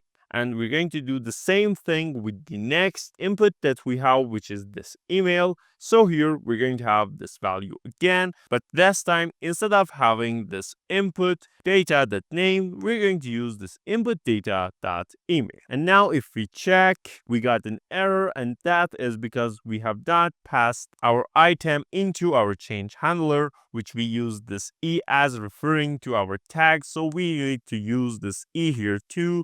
So by having this, we're going to refer to the tag that we want to use. And now if we check, if we remove both of these items, for example, for the name, let's say we want to have this Jack right here. And for the email of that, let's say we want to have this jack@gmail.com. And here, if we submit, you can see we got this error of our name is undefined. And for creating this, what we need to do here in our object, which we're passing into our set input data, we need to have this 3 dots and then the name of our state. And by having only this time, if we remove these items again from here too and pass this Jack right here, again this jack@gmail.com, and we press the submit, you can see we got our result right here. And of course, you can change the thing that you want. For example, let's say we change this Jack with Tom. Again, when we submit, we got our new results. And because we got all of our input data in our single state, we can send that to backend and do anything that we want to do with our data. And for having the validation and error handling, for example, if both of these items are required, you simply can add this required right here, and the users should have both of these items. For example, if this is not filled, if we click, we got this, please fill this out. And after we fill this, we got our result and all of other things that we can use right here in our change handler and our handle form. So that's how you work with forms in React, and you now have all the tools to build powerful and dynamic forms. So what is lifting state up? Lifting a state up is the process of moving a state from a child component to a parent so multiple components can share and access the same data. For example, let's say we have our app component as our parent component, and this has two components of C1 and C2. And we want to use the same state here and here too. And what we want to have is when we changed our state here, we change that in here and here too. Or if we change that in C1, we got that change in app C1 and C2. And as well as these two items, if we change that in our app, we want these items to update automatically. So here we got our empty React application, and I have this little style.css that I want to add to this app.jsx. So we're going to have this import and the path to that, which is this style.css right here. And I want to create two components right here with the name of C1 right here and another one which is this C2. And of course, both of these are going to be our React functional components, as you can see right here. And now let's actually have our fragment right here and our H1, which is this is our app and our parent component, and below this we're going to have our C1 here as well as our C2. And now if we come to these items, let's get rid of these items right here. Let's have class name for these. Let's use this child, and I'm going to have the same thing here too. And now let's actually create our states. First, let's create state in our app component, which is our parent component. So we're going to use this usestate, as you know, for creating our state. And we simply have this number as name for our state. And here we want to print that. So we're going to use this h4 here, and here we're going to have this number, and we're going to have our state here, which again the name of that is going to be number 2. And for the start, let's start with number 15 right here. Now you can see we got this state of number 15 right here. Now let's create and use exactly the same thing in our C1 right here, as well as our C2 right here. Of course, we need to import usestate here too, as well as this C1. And let's format our document so it shows a little bit prettier here. And here, if we want to print the same thing, so we copy this line from there, and inside of this div, we're going to have this number right here. And in our C2, we're going to have the same thing here too. And let's actually have these C1s and C2s in our H2 tags. So we should do like this. And we're going to do the same thing with this C2 right here. And here we can have the C2 just like this. But another thing that we want to have is the option that we want to change the value of our state. So for that here, let's say we have this simple button here, which has this +1 text here, and we want this onClick to have this arrow function inside of it, and we want to set number to number +1. You can see if we change this, we got our result coming and changing the number. And as well as this one, we want to have the same button in both of our C1 and of course our C2. Now you can see we got this kind of states and two childs right here, which our app is our parent component. We got our child 1 and our child 2, and these two are siblings. And now you can see if we change this, only this one changes and none of these two items change. If we change this one, only this one changes, and if we change this one, only this one changes. And this is the problem which we want to have all of our items and all of our states like this to connect it to each other in very basic scenarios. In complex ways, we can have React Redux, or we can use context to manage our state in our applications. But for this simple example, we're going to do this by our bare hands and natively write the code. The way we're going to do this, let's come into our parent, and what we're going to do is we're going to pass this state and the function to change the state to both of our child components. And as you guessed, we're going to use props to do the thing that we want. So here, let's say we want this number to equal to this number that we have earlier, and as well as this, we're going to have this set number again to this set number that we have right here. And now if we come to each of our components that we have right here, and instead of using this creating states right here, we're going to use props and destruct our props actually here, which the first one is going to be this number, and the second one is going to be this set number right here.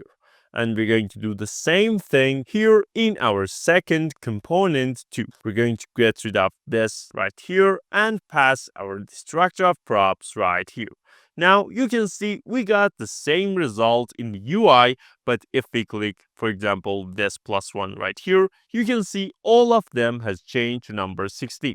If we change our number and state in our component and child 1, if we do this +1, all of them got this 17. And if we do this work in our C2, which is our second child, again, we're going to see all of our numbers changed like this. And all of them are synced together. And when we change anything in C1, we lift the state up into the app, and if we change number here, we pass that into the childs of that component. And with lifting state up, you can synchronize data between components easily, which is awesome concept that will help you build powerful React applications. What is React Router? React Router is a library used for handling navigation and rendering different pages or components based on the URL. What I mean is, let's say we have new window here, and here let's have our simple desktop here on our VS Code, and here let's say we got this index.html as our file right here. If we got our simple HTML with this h1 of landing, and we go live and use and open this page, you can see here we got this landing page right here. And if we, let's say, have another page which is this about.html, we can have the same template here, and here we're going to have this h1 which tells us this about. And if we want to go between of these, what we need to do is to change this URL right here. If we use this about.html, we come to this page. And again, if we use this index, we go to the landing. And of course, we can have our anchor tags do these items. Here, let's say we want to have this about.html, which says this about page here.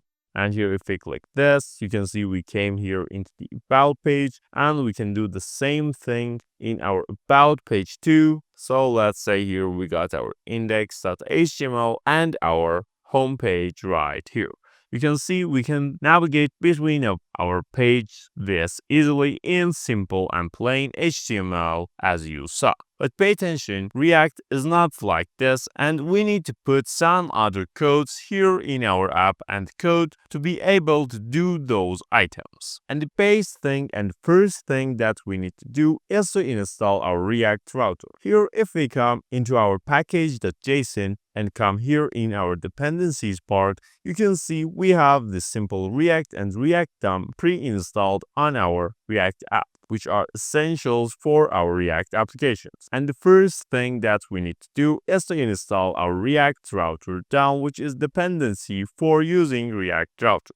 And pay attention, we should be in our projects folder, which in our case, it's going to be this first app folder. And here, what we need to do is simply having this npm, and then we use this install, and then we have this react-router-dom. And by pressing enter here, you can see that it's going to be installed on our project. And after that finished, if you come again to this package.json and into your dependencies, you can see here you got your React router DOM right here, as well as other dependencies. And this simply includes everything that we need for web-based routing. Now let's come and set simple app and design in our React app. So here, let's return our simple fragment right here. And actually, I'm going to run our project first. So I use this npm run dev. And here you can see we got our project running here. Let's have both of them in the same screen. And here in our app, first thing I want to have is simply this h1, which has this home page text inside of it. But we're going to have several pages, so let's create those pages first. Here in our source folder, I'm going to create another folder which has the name of page right here, and inside of this, I'm going to create my components. Let's say first we're going to have our home page right here, and we don't want to use our app page to be our home page, so we use this homepage.jsx here. And we use simple functional component in all of our items, and we don't need this import React from React because in new version it's already imported. Let's have another page with the name of, let's say, about.jsx.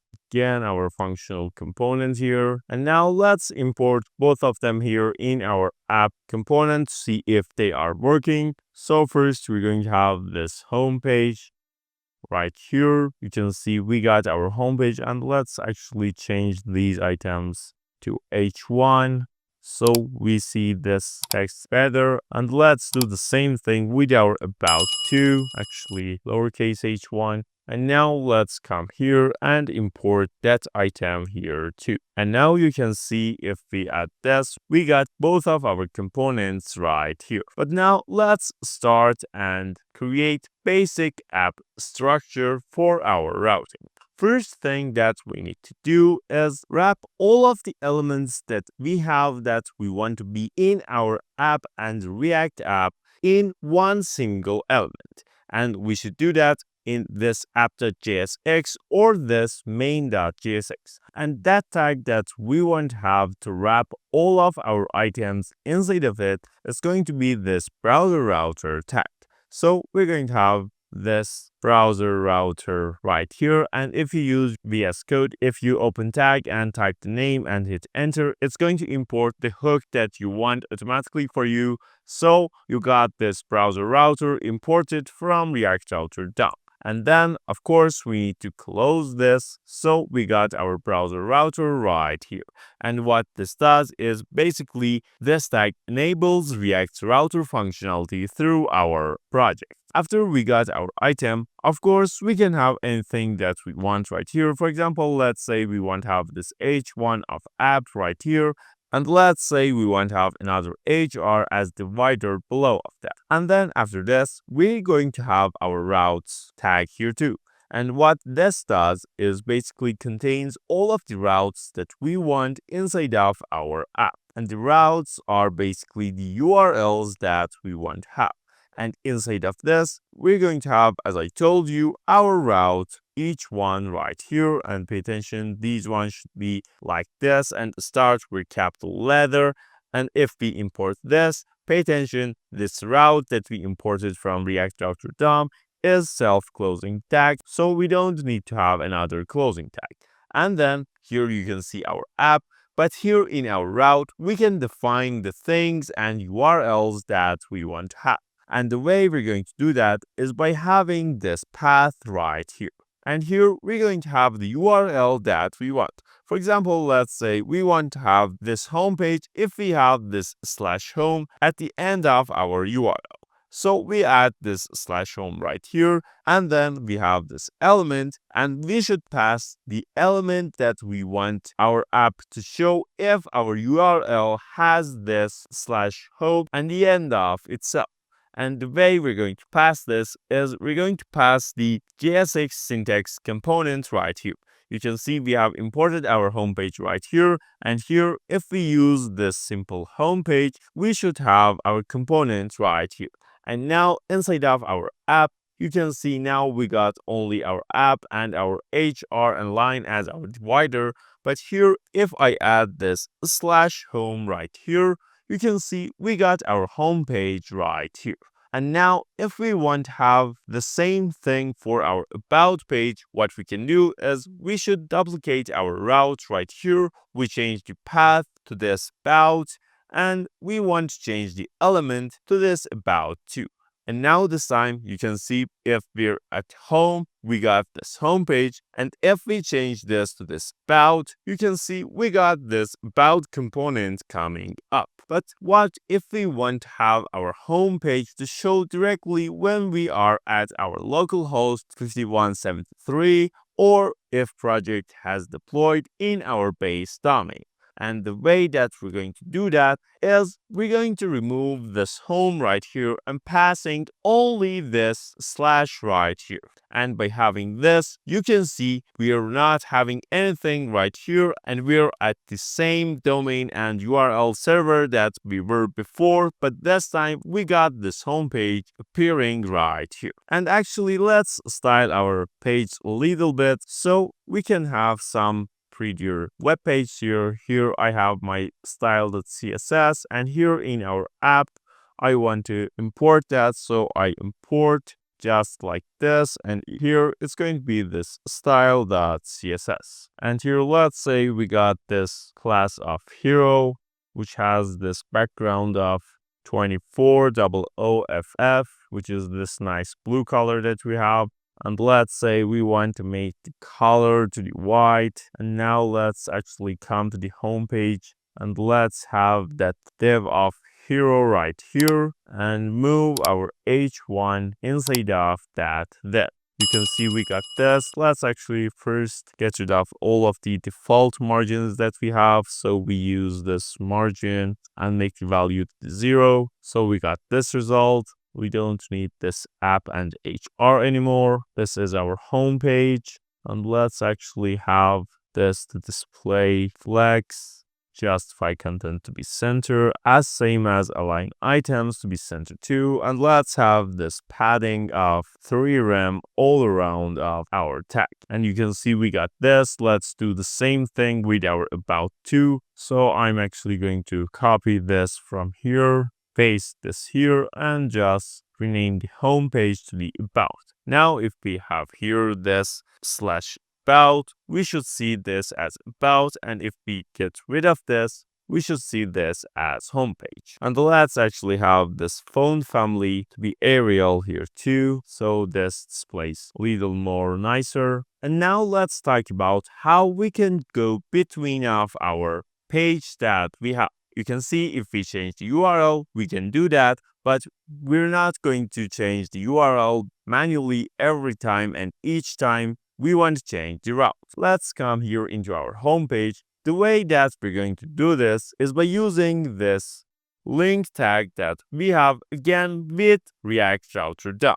And we need to close this, of course. And what we need to have here inside of this tag is going to be shown to the user. So let's say here we got this go to about page. You can see we got our link right here. And the way that we're going to use this to work and not only be this dumb clickable thing here, we need to have this to right here. And then here we need to pass the URL extension that we want. And what this is going to do is going to change the path to that. For example, here you can see we got this slash about for coming to the about page. And if we use this slash about here and come and click this, you can see we got redirected and navigated to our about web page. And we can do the same thing here in our about page too. Let's here first fix our components. So we got our fragment right here.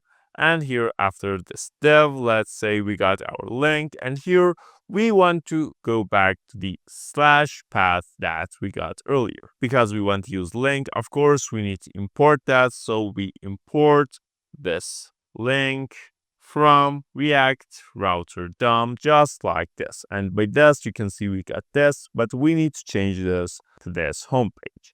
And you can see here, if we click here, we go to the home page, and if we click again, we go to the about page. And we can use this to create our nav bar on our web page too. So actually, let's do that here in our source. I'm going to create another file here with the name of nav.jsx, which is another component.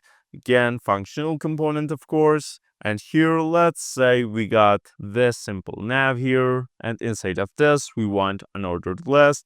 And inside of this, on each list item, we're going to use this link that we learned together how to use these items. And here, let's say first we want to have this home. The next one is going to be this about. And because we want our nav to be shown in any page that we have, in our about page, in our home page. So because of these items, here we come to our app component, and here above of our routes, but pay attention, it should be inside of this browser router. And here we're going to pass that component that we got created right now. And by having this, you can see at the top, we got this little nav bar. And here, if we click to the home page, we go to there. And again, we got this result and this navigation bar appearing. And let's style that navigation bar too. So here we got our nav tag, of course. Let's display it as flex and justify content to be center. And let's say have this padding of 1 rem here. We can have this nav li, which means li tags inside of nav to display as inline. And actually, because we don't want to have these underlines right here in all of our website, we could have this text decoration to be this none. And here, let's actually make the font size here to 1.2 rem so we can see these items better. And let's have some little margin of not at the top of bottom, but 10 pixel on each side. And now let's come to the nav component that we have created and let's complete this link tag. So we got this 2, we equal that with this string. And for the home, we want simple slash right here because it's the base. And for the about, we're going to have this slash about for that. And by having this, you can see if I click this home, we are at home page. And if I click this about, we're going to go to that page right here. And by having this, we can get rid of these links that we created inside of our page. But what if we want to have another third page inside of our page? So let's here create another page right here, which let's say this is going to be our account page. So I use this account.jsx here. Actually, I misspelled that. This should be account. Here we got it. And here again, we got our functional component here. And again, here, let's have our fragments right here. Then we got our hero class div. Here we got our h1, which is this count right here. And let's come here into the nav component that we have created. And let's add another one right here. We want this to be account, of course. So we add this account right here. And let's make the link to account either. And what we need to do here, if we click, you can see we got nothing shows here. So for fixing that, we need to come to this app.jsx that we got and we need to create another route. And here we need to have this path, of course, which is going to be this account. And the element for that is going to be this account here that we have here in our project. And by having this, if we click this account, you can see we got our account page working as same as other two pages. And pay attention, here you can see when we're changing page, we're not reloading our project. So this is why we're going to use our React router DOM because this is going to make our application to be SPA or single page applications. But another cool thing that we can do with React router DOM is to use parameters in routes. And what I mean from this is, let's say when we want to come to the account, we want to show the user's name here too.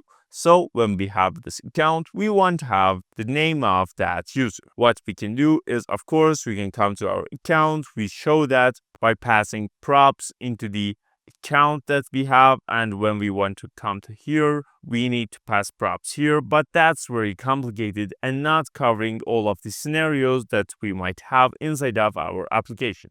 So the way that we can do that is here when we're creating our route, after we pass the path of our route right here, we're going to have another slash right here. And if we use this double colon right here, and then the name of the variable and parameter that we want to pass to this item, you can see we're going to create our parameter. And how we're going to use this, you can see here in our account page, we're not seeing anything here. And that's because we don't have that slash something here anymore. And that's only this account. So for creating that here in our nav, we need to have this, for example, slash John, for example. So what we should do here to our account component could control and do the thing that we want is, first, we're going to use this function of use params. And the way that we're going to do that is we're going to first create variable here, which let's say here we want to name that to this params right here. And we equal that with the function of use params. And you can see we are going to import that again from React router DOM. And pay attention, we should call this function right here. And this params is object right now. So if we simply console log this params right here and open our console right here, you can see we got this object right here with property of name and the value of John. And if you have this question of what is this property of name and this value of John, you can see here in our app.jsx, we got created this properties name right here. So what we use after this double columns is going to be our parameters, name, and property of our params object, and what we pass in this link after this second slash after our account is going to be our value for the parameter. So because here in our nav we passed this John, we got this result of John. Here, let's actually have that here. So we got both of them here too. And let's change this John to this Ted. If we click this, you can see this time our variable have this Ted instead of that John. And now let's display that here in our web page too. So we come into this our account, and here let's say after we got this H1 right here, we got another paragraph here, and here we say this hello, and then we pass this params object, of course, and then inside of this we want this name property, and you can see we got this hello Ted, but this is not showing pretty well, so let's move that here after our items, and we can have some style for this. So let's actually use inline styling here. Let's say we have this simple margin of 3 rem here, and let's make the font size to be 2 rem. And now you can see we got this, and let's come here and change this Ted here. For example, for Tom, if we click, you can see we got this hello Tom. And if we click this account, because our link right here, if we check this nav component, have this John. If we click this account, we got this hello John right here. And of course, we can pass other items here too to filter out, for example, something inside of our component. For example, if we want to show something, we can pass the ID right here, which we're going to do later in the course. But another and the last part of the routes that we're going to talk about is having nested routes. What I mean is, let's get rid of this tabs right here and close these items, and let's come here into our app.jsx, and here let's say we got another route right here, which this one is going to be, for example, products that we have, and we need to create the page for this. So here in our page we need to have this products right here. And inside of this is going to be again functional components. So let's create that item here too. And let's have this fragment, then this div with class name of hero. And inside of this, we want this H1. And here, this is our products. And now let's come to this app and add that component here. So we got this products right here. And let's come to the navbar. And here, let's add another one right here. Again, this is going to be products. And now by having this, let's change this one to actually products here too. And now if we click this, not worked. Let's see, we have missed this D here. If we click again, nothing works again. Products. Let's come here. And actually that's because of this. So we need to have products right here. And now if we click again, we should get this page right here. But let's say here, we want to have 3 different type of products. Let's here in our products page, we got this simple array of cars, for example. And here we got this string of car 1, car 2, and let's say another one of car 3. Actually, let's make this the single quotation 2, so we have all of them to be same. And let's say after this, we got another one. For example, let's say this is going to be phone. So we got again phone 1, phone 2, and at last phone 3. Now, if we want to show those items in our products page, what we can do, of course, is having our map on these items that we got. So we use our map function right here. We grab the item right here and we pass simply, let's say, this H3, and inside of this, we're going to have our item, of course. You can see we got these items right here, and actually we can make this inside of ordered list. So let's do that. Here we got our ordered list, and inside of this h3 that we got here, let's use our list items. You can see here we got our items right here. Again, let's style them a little bit. We select our ordered list and we make the font size to be, let's say, 2 rem right here. And let's actually have some margin here too.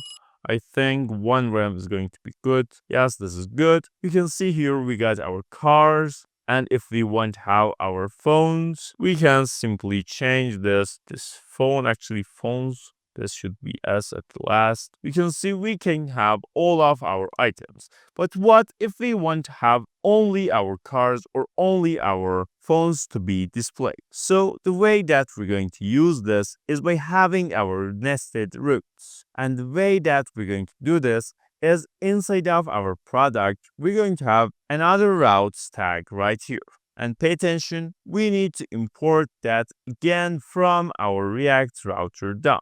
And then inside of this, again, we're going to have our single route right here. This has not imported, so let's try again. Yes, we got our route right here, and this is self-closing tag, so we don't need this item right here. Now here we're going to have again the same path right here and the element right here. And now let's for a moment comment these items out so we got only our routes right here. Now here in the path, let's say first we got this cars and next one is going to be this phones. And pay attention, here in element, as you saw in the app, we're going to pass this JSX. So it's not necessary should be a component. We can have other things to pass here too. For example, we can have this H1 tag right here, which says cars right here. And if we close that tag, this should work and not have any problems. And we can have the same thing working with our phones too. So if we have this, it should be like this. But you can see nothing is worked right here. And how we should get to these cars. If we come here and instead of these products, we use these cars, you can see we can't get anything right here. If we come here into our products and put /cars right here, you can see we got nothing showing up. And that is because we should come to these apps right here, and here we should define the thing that we have done. And the way that we're going to do that, here you can see we got this route of products. We should have this /star right here. And by having this, you can see now we got our cars right here. And again here, because we have our phones, if we come here and change this cars to this phones, if we click, you can see we got this phones right here. And of course, because we're passing JSX right here, we can pass these items too. So here, let's grab this OL and put the closing tag right here. And let's uncomment these two items. And we want to pass the cars here if it's cars. And we want to pass the phones if it's phones. And actually here we grab another curly braces here. So let's get rid of that item. Now you can see we got this kind of thing and we should get rid of these static ones. You can see now it's phones. And here we can do another cool thing. We can come here and have this link here, which first one is going to be this cars and the next one is going to be this phones, of course. And pay attention, we need to import this link from our React router DOM. So we're going to do that here at the top. And here we're going to have this two, of course. And here, if we put this simple cars, let's actually style these items. Let's give these class names. So I pass this selector right here. And actually we can do these items below of our list. So let's put these items right here. And let's actually have this container here too. So this has these two links inside of it. Now we can come to our styles. We can target our container. Let's use this display to be flex here. We use this justify content to space around, and here we can have our selectors. So this is it.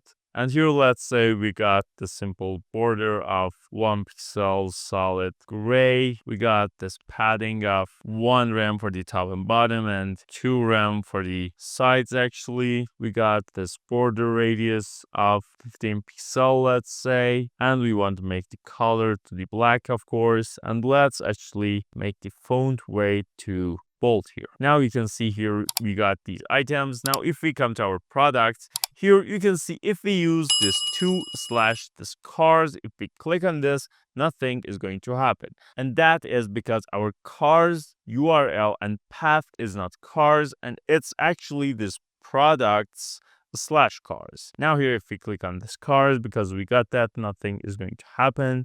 So if we come here and click again, we got this cars. And if we got the same thing for our phones, so we got this too. And here we're going to pass this products slash phones right here. And here, if we click this, you can see we got this phones. If we click this, we got this cars. And pay attention, when we click on products, nothing is going to happen and show because our product itself don't have any of these items, so it's not showing anything. But if we want to have, for example, all of them when we're on products, we can add another row here, and that is simply this simple thing. And here, instead of this cars, we use this all, and here we should create that all. So here we got this all array, which is going to be these cars, and after this we should have our phones here. So let's use this static type right here.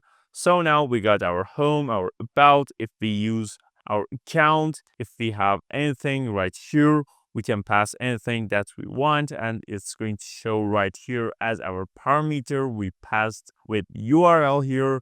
And in our products, if we come like this with the URL of slash products, we got all of our products right here. And if we click this cars, it's going to show us only the car items. And if we click on this phones, it's going to show us only the phone items. And now if we want to have the total summary for what we have done right here, we got our app component, which is the total wrapper of our application and React project, which here we got our browser router DOM. And inside of that, we have this routes, which we create routes right here. And each of these routes is going to have its own URL path and the element it's referring to. And if we want to use parameters inside of our routes, we can use this slash double column and the name of the parameter. And we can use that by having this useParams function assigning to the variable. And then this is object. If we use the property name, which we have created right here, we can access to that variable that we pass through the URL. And at the last, if we want to have nested routes inside of any of these routes, first we're going to have this slash star at the end of that. And then inside of that, again, we're going to have another route here.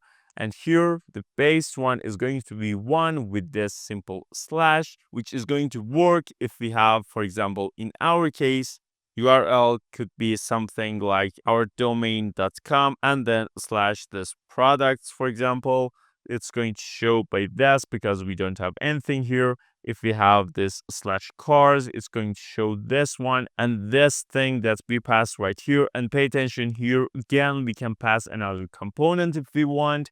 And if we got this to be phones instead of cars, we're going to render and show this item to our user. And the functionality that it works is, as you saw right here, it's going to be just like this. And now you're ready to navigate the React world effortlessly. We're going to cover React's Context API, which is a powerful tool for managing states and dealing with props across our applications. Okay, here we have our simple React app, which is simply this main.jsx and our app.jsx right here. And at the first, we're going to create simple thing right here that we know why we should use Context API and how using context is going to make our work very easy to code and manage. First, let's say here we have our simple div right here. And here, of course, we got our app. And then here, let's say we got two other components, which are the c1.jsx, which is a functional component, and again we're going to have the c2.jsx, which is our another component right here. And we're going to have something like this. Our app is going to contain our C1 component, and our C1 is going to contain our C2 component. So this one is going to be C1's child, and this C1 is going to be this app's child. And this C2 is actually this app's grandchild. And now let's come and create some things right here.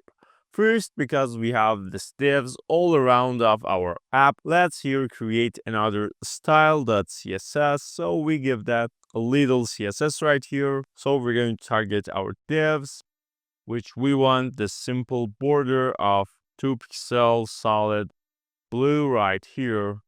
And let's say we want this border radius to be 15 pixels. And let's say we want some margins right here, 10 pixel is enough, and some paddings. Again, this is going to be 10 pixel too.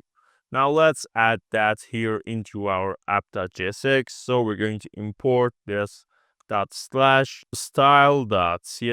and we should see this result right here. And because we don't want to wrap all of the components, because as you know, here in our index.html we got this div and we don't want this. What we can do is we can have this class name right here to be, let's say, the simple app, and here we want to target the class of app and all of the divs inside of this class. And that should give us this result. And let's make this border radius to 10 pixel too. This is good. And now let's come and add the C1 and C2 into our app too. So at first here in our app, we're going to implement our C1. So here we're going to have the C1 just like this, which is not imported automatically. So let's import that right here. We want to import C1 from, it's going to be here. Now you can see we got our C1, and now let's come to our C1, and here let's create our C2 right here.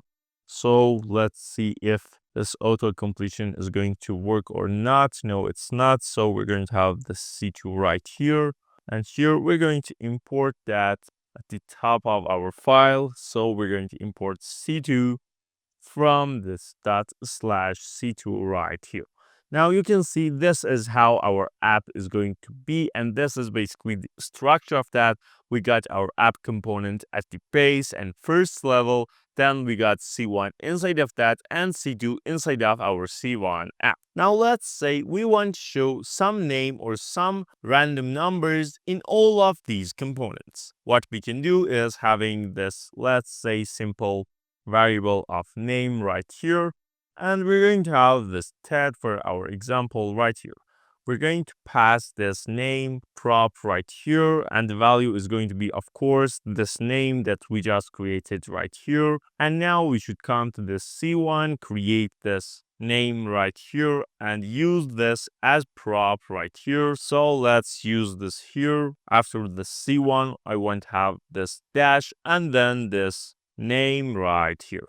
Now you can see we got this tag right here. Let's do the same thing here in our app too. We're going to have this name here.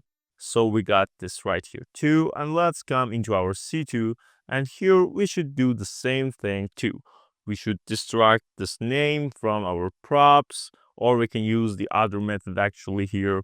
Let's use this props right here. And then here we can have this dash right here, and then this props.name. And pay attention, we should pass the prop right here. So we're going to have this name, and we equal that again with this name that we got as prop right here. Now you can see we got all of these items right here. Actually, let's make this a little zoomed out so we can see this better. You can see we got this set all around of our app, and if we want to change this, for example, for Tom, you can see all of these items changed just by changing the variable name. But this method, which is called prop drilling, is not very good way to manage and pass props and some variables or states between of our components. What we can do is we can use our context API. And what that does is instead of passing, for example, this term each time for its lower and child component right here, we're going to create this term and this variable as our context. And you can think this is going to be here in some other part of our app, and whenever we want to use that, we simply take that from here and it comes only to the component that we need. So let's say here we want to create context for our name. The way that we're going to do that is first by importing the context from our React. So we're going to have this import, and here in our app, when we want to create context, we should import this create context right here, and it's going to be from this React, of course. And after we do this, here below of our importing and above of our function, pay attention, this should be in our app's scope and not inside of the function. Here we're going to create our context, and how we're going to do this is by simply having this const and the name of our context. For example, in our case, I want to name this to name context right here, and then we equal that with this create context that we just imported right here. And pay attention, this is a function and we should call it. But by doing this, we cannot access the context that we have created. What we need to do is first, we should have this export before of our variable. So we export this into our whole application, and when we want to use that, this should be accessible. Then another thing that we need to do is having provider. And what provider is, we can explain that like this. When we want to use our context in some of our components, you can see here we got only these two lines in our apps, but let's say here we have some, let's say, nav bars here, or maybe we can have some parts for our web page. Let's say we have multiple parts here, part 1, 2, 3, 4, and at the end we can have this footer, for example. And when we want to use this context, for example, we only want to use it in this part 2. So we're going to wrap this part 2 inside of the provider that we're going to create. And pay attention, when we use this provider and make settings here to provide only this context right here, we only can access that inside of this part and all of the components in part 2. And we cannot access that, for example, in part 1. And the way that we're going to do this is by having first our opening tag, then the name of our context that we just created, which in our case is going to be this simple name context that we have.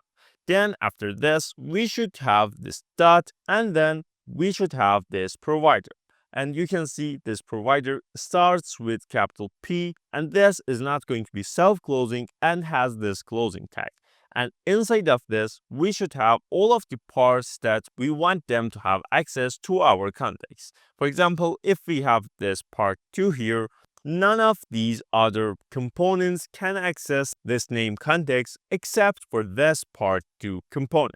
And here, another thing that we should pass here is going to be this value. And this is basically the value of the context and variable that we want to send to all of our application by the name of name context. For example, in this case, let's say again, we want to pass this variable of name.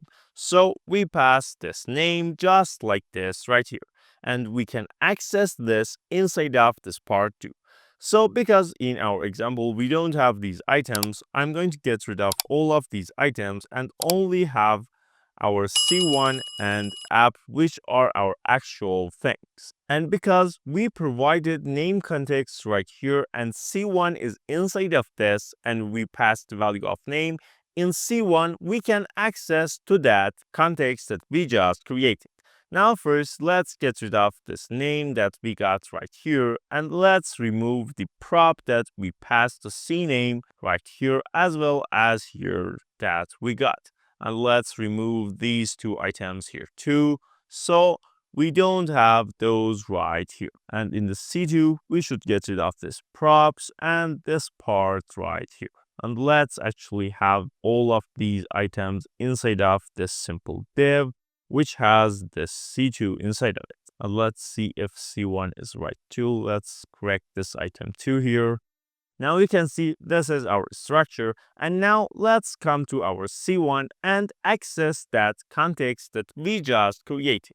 The way that we're going to do that is first by importing again something from React, and that is going to be this use context right here. Pay attention, when we want to create context, we should use and import this create context from React. And when we want to use that context, we should use and import this use context right here. And then after having that, inside of our main function that we want to return as our component, pay attention, this is not going to be here at C1 scope, and inside of the function, we're going to have the simple variable right here.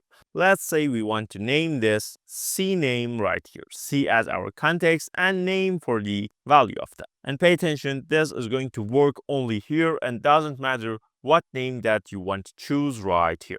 Then we equal that with the function that we just imported, which is this use context that we have. And then inside of this, we should have the name of our context. Pay attention, this is the value that we have, and the name of our context is this one right here. So we should have this name context in our C1. But you can see if we have this name context right here, nothing is going to work. And that's because of this action that we need to import this context here too. And the way we're going to do that is simply by having this import, this name context from, and then the path is going to be where it has created. For example, in our example is going to be this app.jsx, which we had created this context. So what we can do is simply come here and put this dot slash and then this app. And now you can see we don't have any errors here. And if we want to use this name context, what we can do is having again the same template that we had. And here, if we use the CName that we got right here, as you can see right here, and now you can see we got our result right here. And if you pay attention, you can see we don't have any props here, and we importing the context from our app. And we can do the same thing here in the C2 too.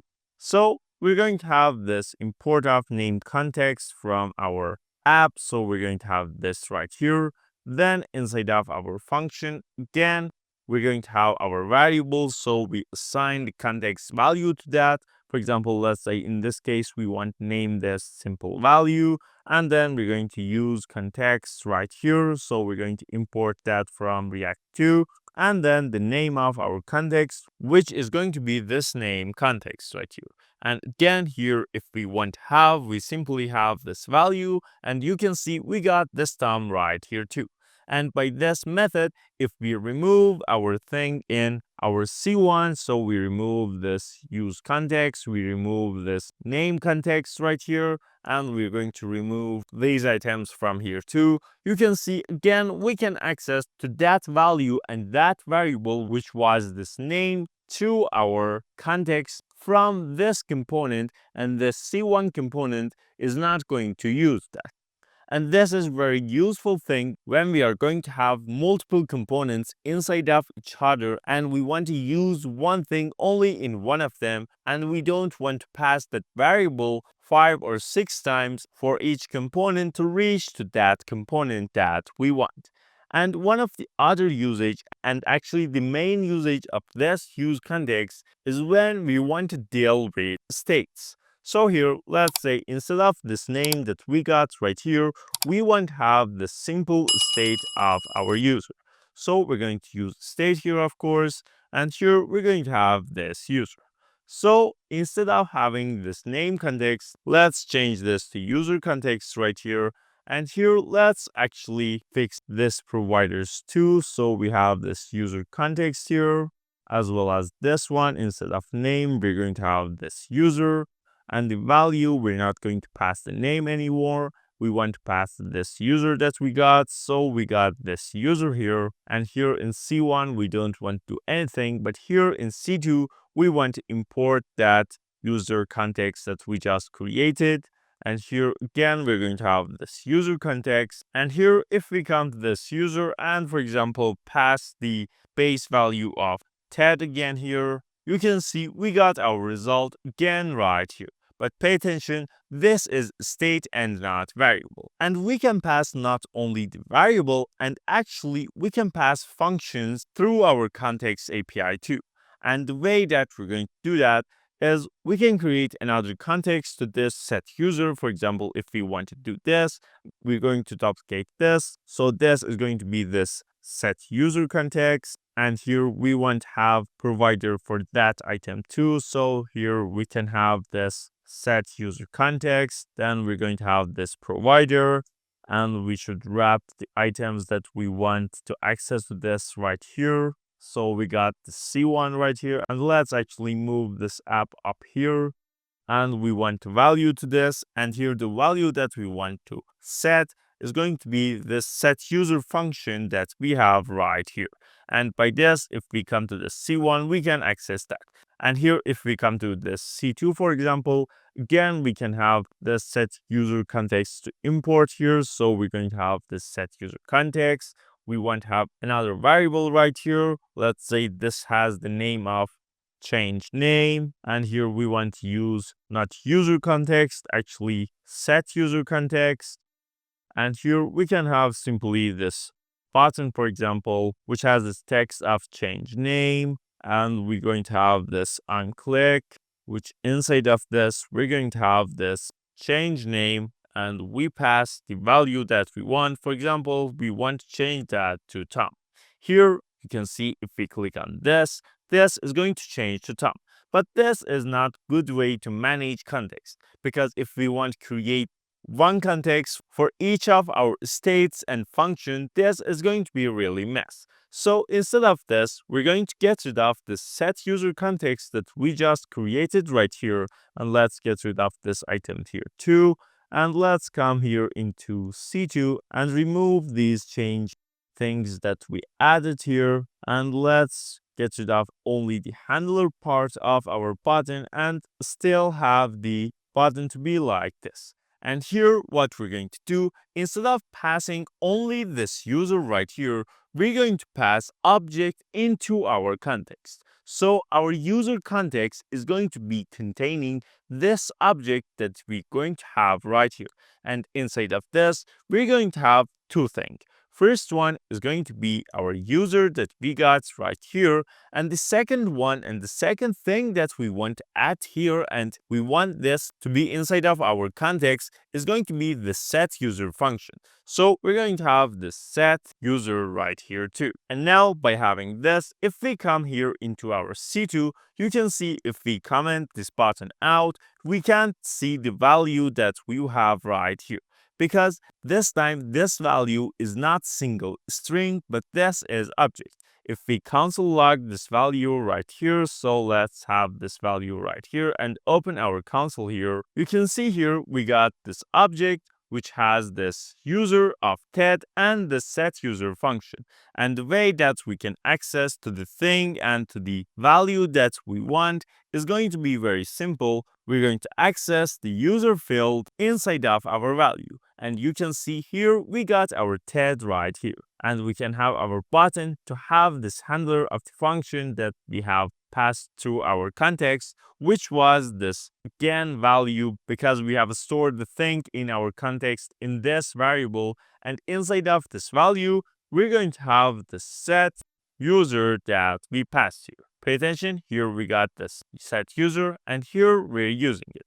And again, this is going to be simple function here. And here, let's have this Tom again. Now again, here if we come to our web page and click on this, you can see we have changed this result. And of course, we can use this context in all of our components. For example, let's again use that in our C1 too. So we're going to have this simple user, let's say, and we want to use context here. So we're importing that from React, and we're going to import this user context from our app too. So we got this item here too. And here in our C1, let's have this simple user dot user right here. And again, you can see we got this Ted. And if we change this, we got to change the value in both of these items. And of course, we can have multiple things coming and managing right here. For example, let's say here, instead of having this user, we got the simple number right here. So let's have this to be set number here. The context we want to be number context, not user context anymore. And here we should fix these tags right here too, and this provider. So we got number context right here as well as this item. And here in the value, we don't want to pass user and set user. We want to pass this number here and set number right here. Now let's come here into our C1. Again, let's copy this number word right here. Instead of user context, we want number context. Here we want that thing here too. So instead of this user, we got number, here number. Again, here we're going to have number and number. And if we come to this C2, again, here what we have to change is going to be this one, the value is right. Here we want to change this to number. Let's comment this out for a moment. Now you can see we got this result, but we're having this TED, and that is because of this base value that we have here in usestate. So let's say here, instead of the TED, we use this number 5.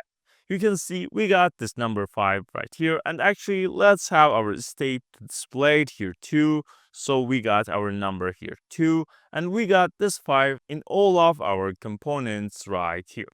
And let's at the C2, we got this button here. But instead of this change name, let's say we want to have this simple +1.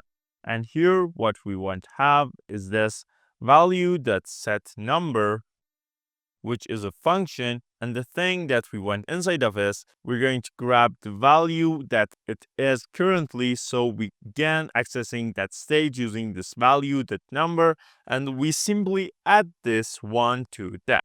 And now here, if we click this +1, you can see all of these items is going to be changed. And if we want to have, for example, 3 different buttons right here, let's actually have another BR here. So all of these 3 be at the same line. And here, let's say instead of +1, we got this 0 here. And here we got this -1 right here. So we change the logic here. Here we want that to be -1. And here we're simply passing the number 0 here. So here, if we refresh again, we got the value of 5 at first. If we add, it's going to increment in all of our components. If we click on this -1, all of them is going to decrease by 1 level. And if we click this 0, all of them is going to be this 0. And for example, if we want to have this to don't go to this negative numbers, what we can do is here, when we want to have this -1, we can have some logic here too. So inside of this function and our handler, we want to check first if our value, that's number, is equal to 0, then I'm going to use ternary operator here, which here we're going to have our condition. Here we're going to return if this condition was true. And here we're going to return the thing that if the condition was false. So if it's 0, let's say again, we want to pass this 0. So we don't want to change that. But if it's not 0, we want to make that number to be 1 below of the thing that it is currently. So by having this, if we come to 0, if we +1, it goes. If we -1, it goes. But in the 0, when we click this -1, nothing is going to happen. And this is very useful when you want to pass users and user authentication things inside of your applications, which help you very, very much. And as I told you right here with set number and number, avoid having multiple contexts. But as you do that, pay attention, you don't want to have massive kind of contexts here too that you don't want to use. For example, in our example, if number and set number is going to work with each other and we need to pass both of these items, it's good to have something like this. But for example, if you have 5 states that you want to pass, don't put all of them in single context and have different contexts for the thing that you need. And again, for complex state managements, you can use this kind of context API, or you can consider using state management libraries like Redux, which is very popular. But this React Context API is a powerful tool to simplify state management and eliminate the hassle of prop drilling by thoughtfully implementing context. We're going to talk about APIs and how we can use and implement APIs using Fetch or Axios in React applications. Now first, let's talk about APIs. And what are APIs? Well, APIs are bridge between of our backend and frontend. And when we want to get some data from our backend or database to be in our frontend, we need to use API to do that. And the way that we're going to do this in React is by built-in fetch data thing that we have in React, and then we're going to use the Axios, which is the most popular library for APIs in React. As you can see here, we got our simple React app right here opening in this web page. You can see we got our simple app.jsx, and I have some CSS here too, so we can work with this. And let's come and start coding our thing. And the API I'm going to use is from JSON placeholder. If you search it on Google, you can see here we got JSON placeholder free fake REST API. And if we click on this, if we come down here, you can see we got this /posts. And actually, this is the URL of the API that we want to use. So for now, let's move this here in our web page. And let's start coding a little bit right here. Now for simply fetching some data from our API, I'm going to create here simple function right here with the name of fetch data. And I'm going to use arrow function here. And here inside of this, we're going to use our fetch function, which is built in JavaScript to do our work. And actually, I want to have my URL here too. So I'm going to create this URL variable right here. And let's copy this URL right here, and we pass this as a string to our URL. And now we can come here and use our fetch function. So the first thing that we're going to do here is having this fetch function that I told you. Then this is going to receive our URL right here, which we have that in our variable up here. Then, as you know from previous parts and videos about promises in JavaScript, which we're going to use here, this fetch function that we have right here is going to return us something. So what we're going to do here, first let's console log this returning of our function right here so we see what it returns. And of course, we need to call this. And for calling that, I'm going to use the simple button of call the function. And we need to add our function here. So we have this on click. And here we're going to have actually this here need to be this E. And here we need to have this fetch data. And now if we open our console right here, and click on this button, you can see we received promise. And as you know from the video that we got about promises, we need to deal with this item. So here, what we're going to do is let's actually create this data variable right here, and we move this fetch URL from here to here. And then here, if we have this data here, if we refresh and click again, you can see again we got our promise right here. But now we're going to deal with that promise. And the way that we're going to do that is by having this then right here. And then inside of this, we're going to take the response that we got, and we want to have this response.json. And this simply converts the response into a JavaScript object. Then what we can do is let's get rid of this console log here first, and let's get rid of this variable too. And now here we can use this type of coding, which is more clear. And then we're going to have another then here, which is going to grab the data that we got from previous part, and let's say at first we want simply console log that data. And now by having this, if we refresh our web page and click on this button, you can see we got this array with bunch of data inside of that item. But how we're going to manage and use this in our web page?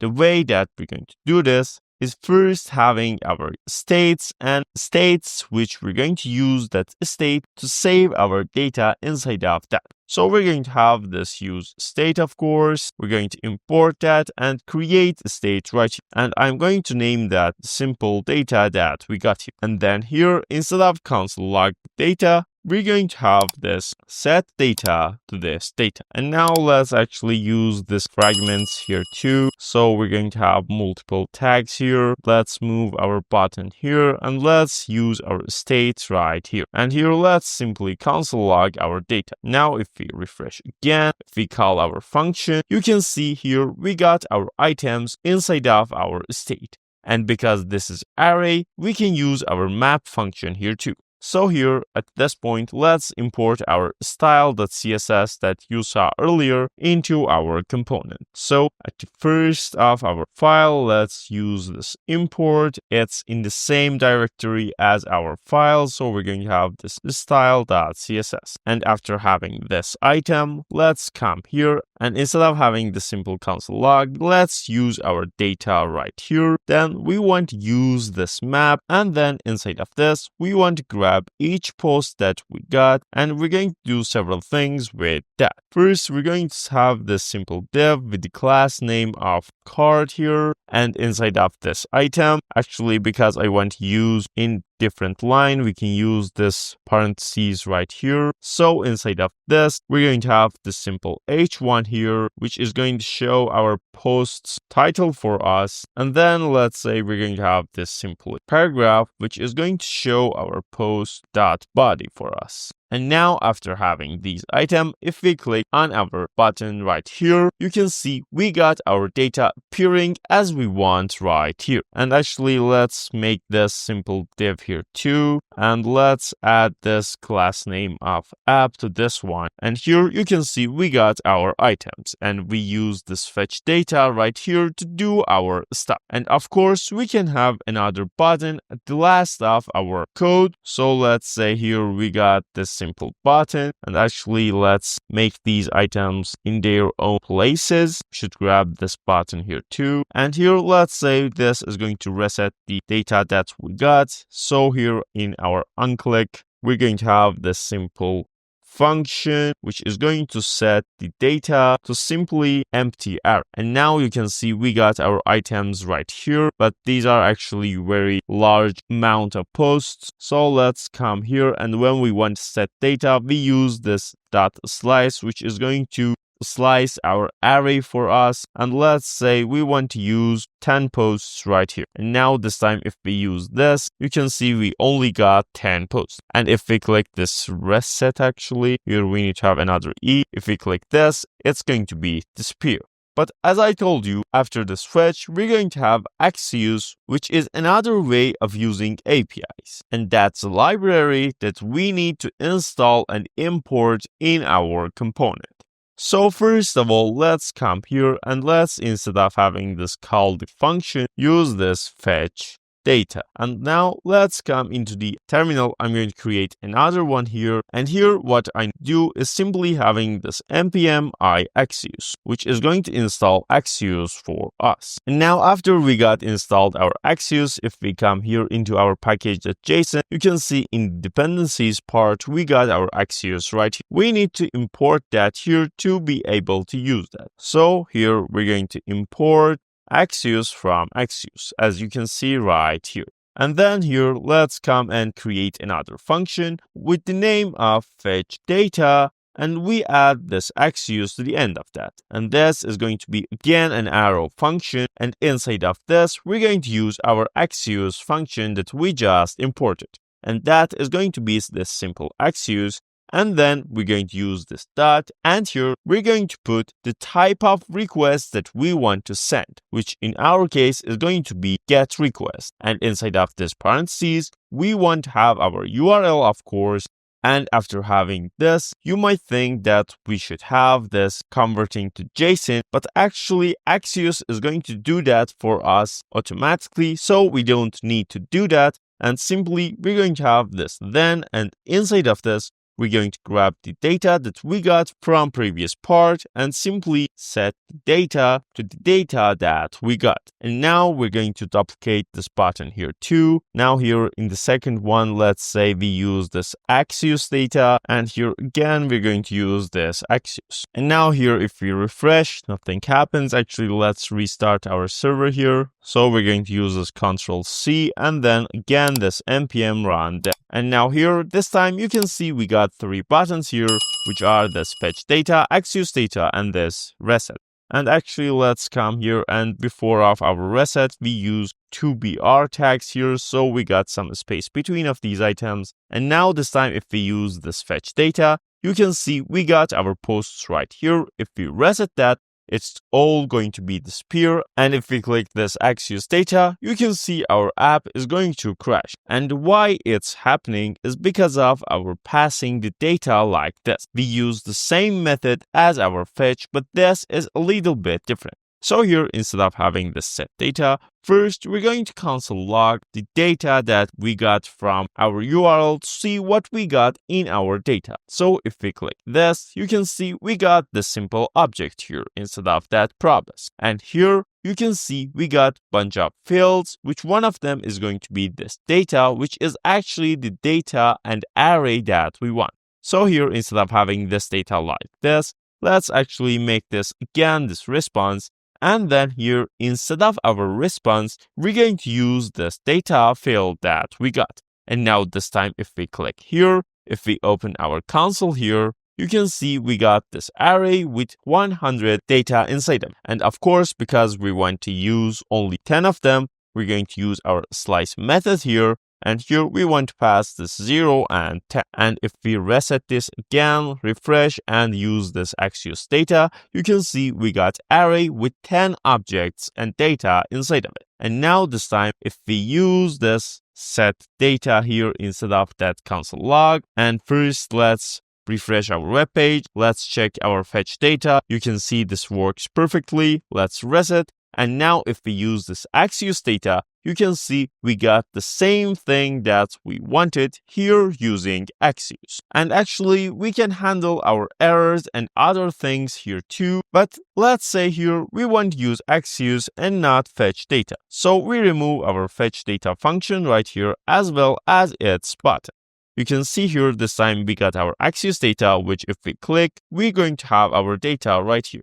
But let's say we want to have our data fetched when we land on the web page, and we don't want to click an extra button to do the thing. And the way that we're going to do that is by using our useEffect hook. So here we're going to have this useEffect, of course, and inside of this we don't want to have this return. Here in the dependencies array, we want to be sure to this be empty, and this means this thing and this function right here is going to run when all of the components have mounted in our web page. And then here we can call our function right here, which is going to be this fetch data Axios. And after we do this, if we refresh, you can see it automatically is going to fetch data for us and show that right here. Of course, we can have this reset again here. Again, we can call our API, but we got this automatic thing going on too. And we can do this with the same fetch API function too. And the key differences between a fetch and Axios is going to be that simple JSON conversation that here in our Axios we got that automatically. If we bring our function right here, you can see in this part we need to do that manually, but in Axios is going to do that automatically. And further in the channel, when we're going to talk about the request cancellation and error handling, you can see the main differences between of these two items, which again this Axios is going to handle errors automatically for us and has its own built-in support for request cancellation, but in fetch we need to implement those items manually. We're going to talk about type of APIs and how we can use different types of APIs in our apps in further videos. So don't forget to like and hit that subscribe button to catch those videos too.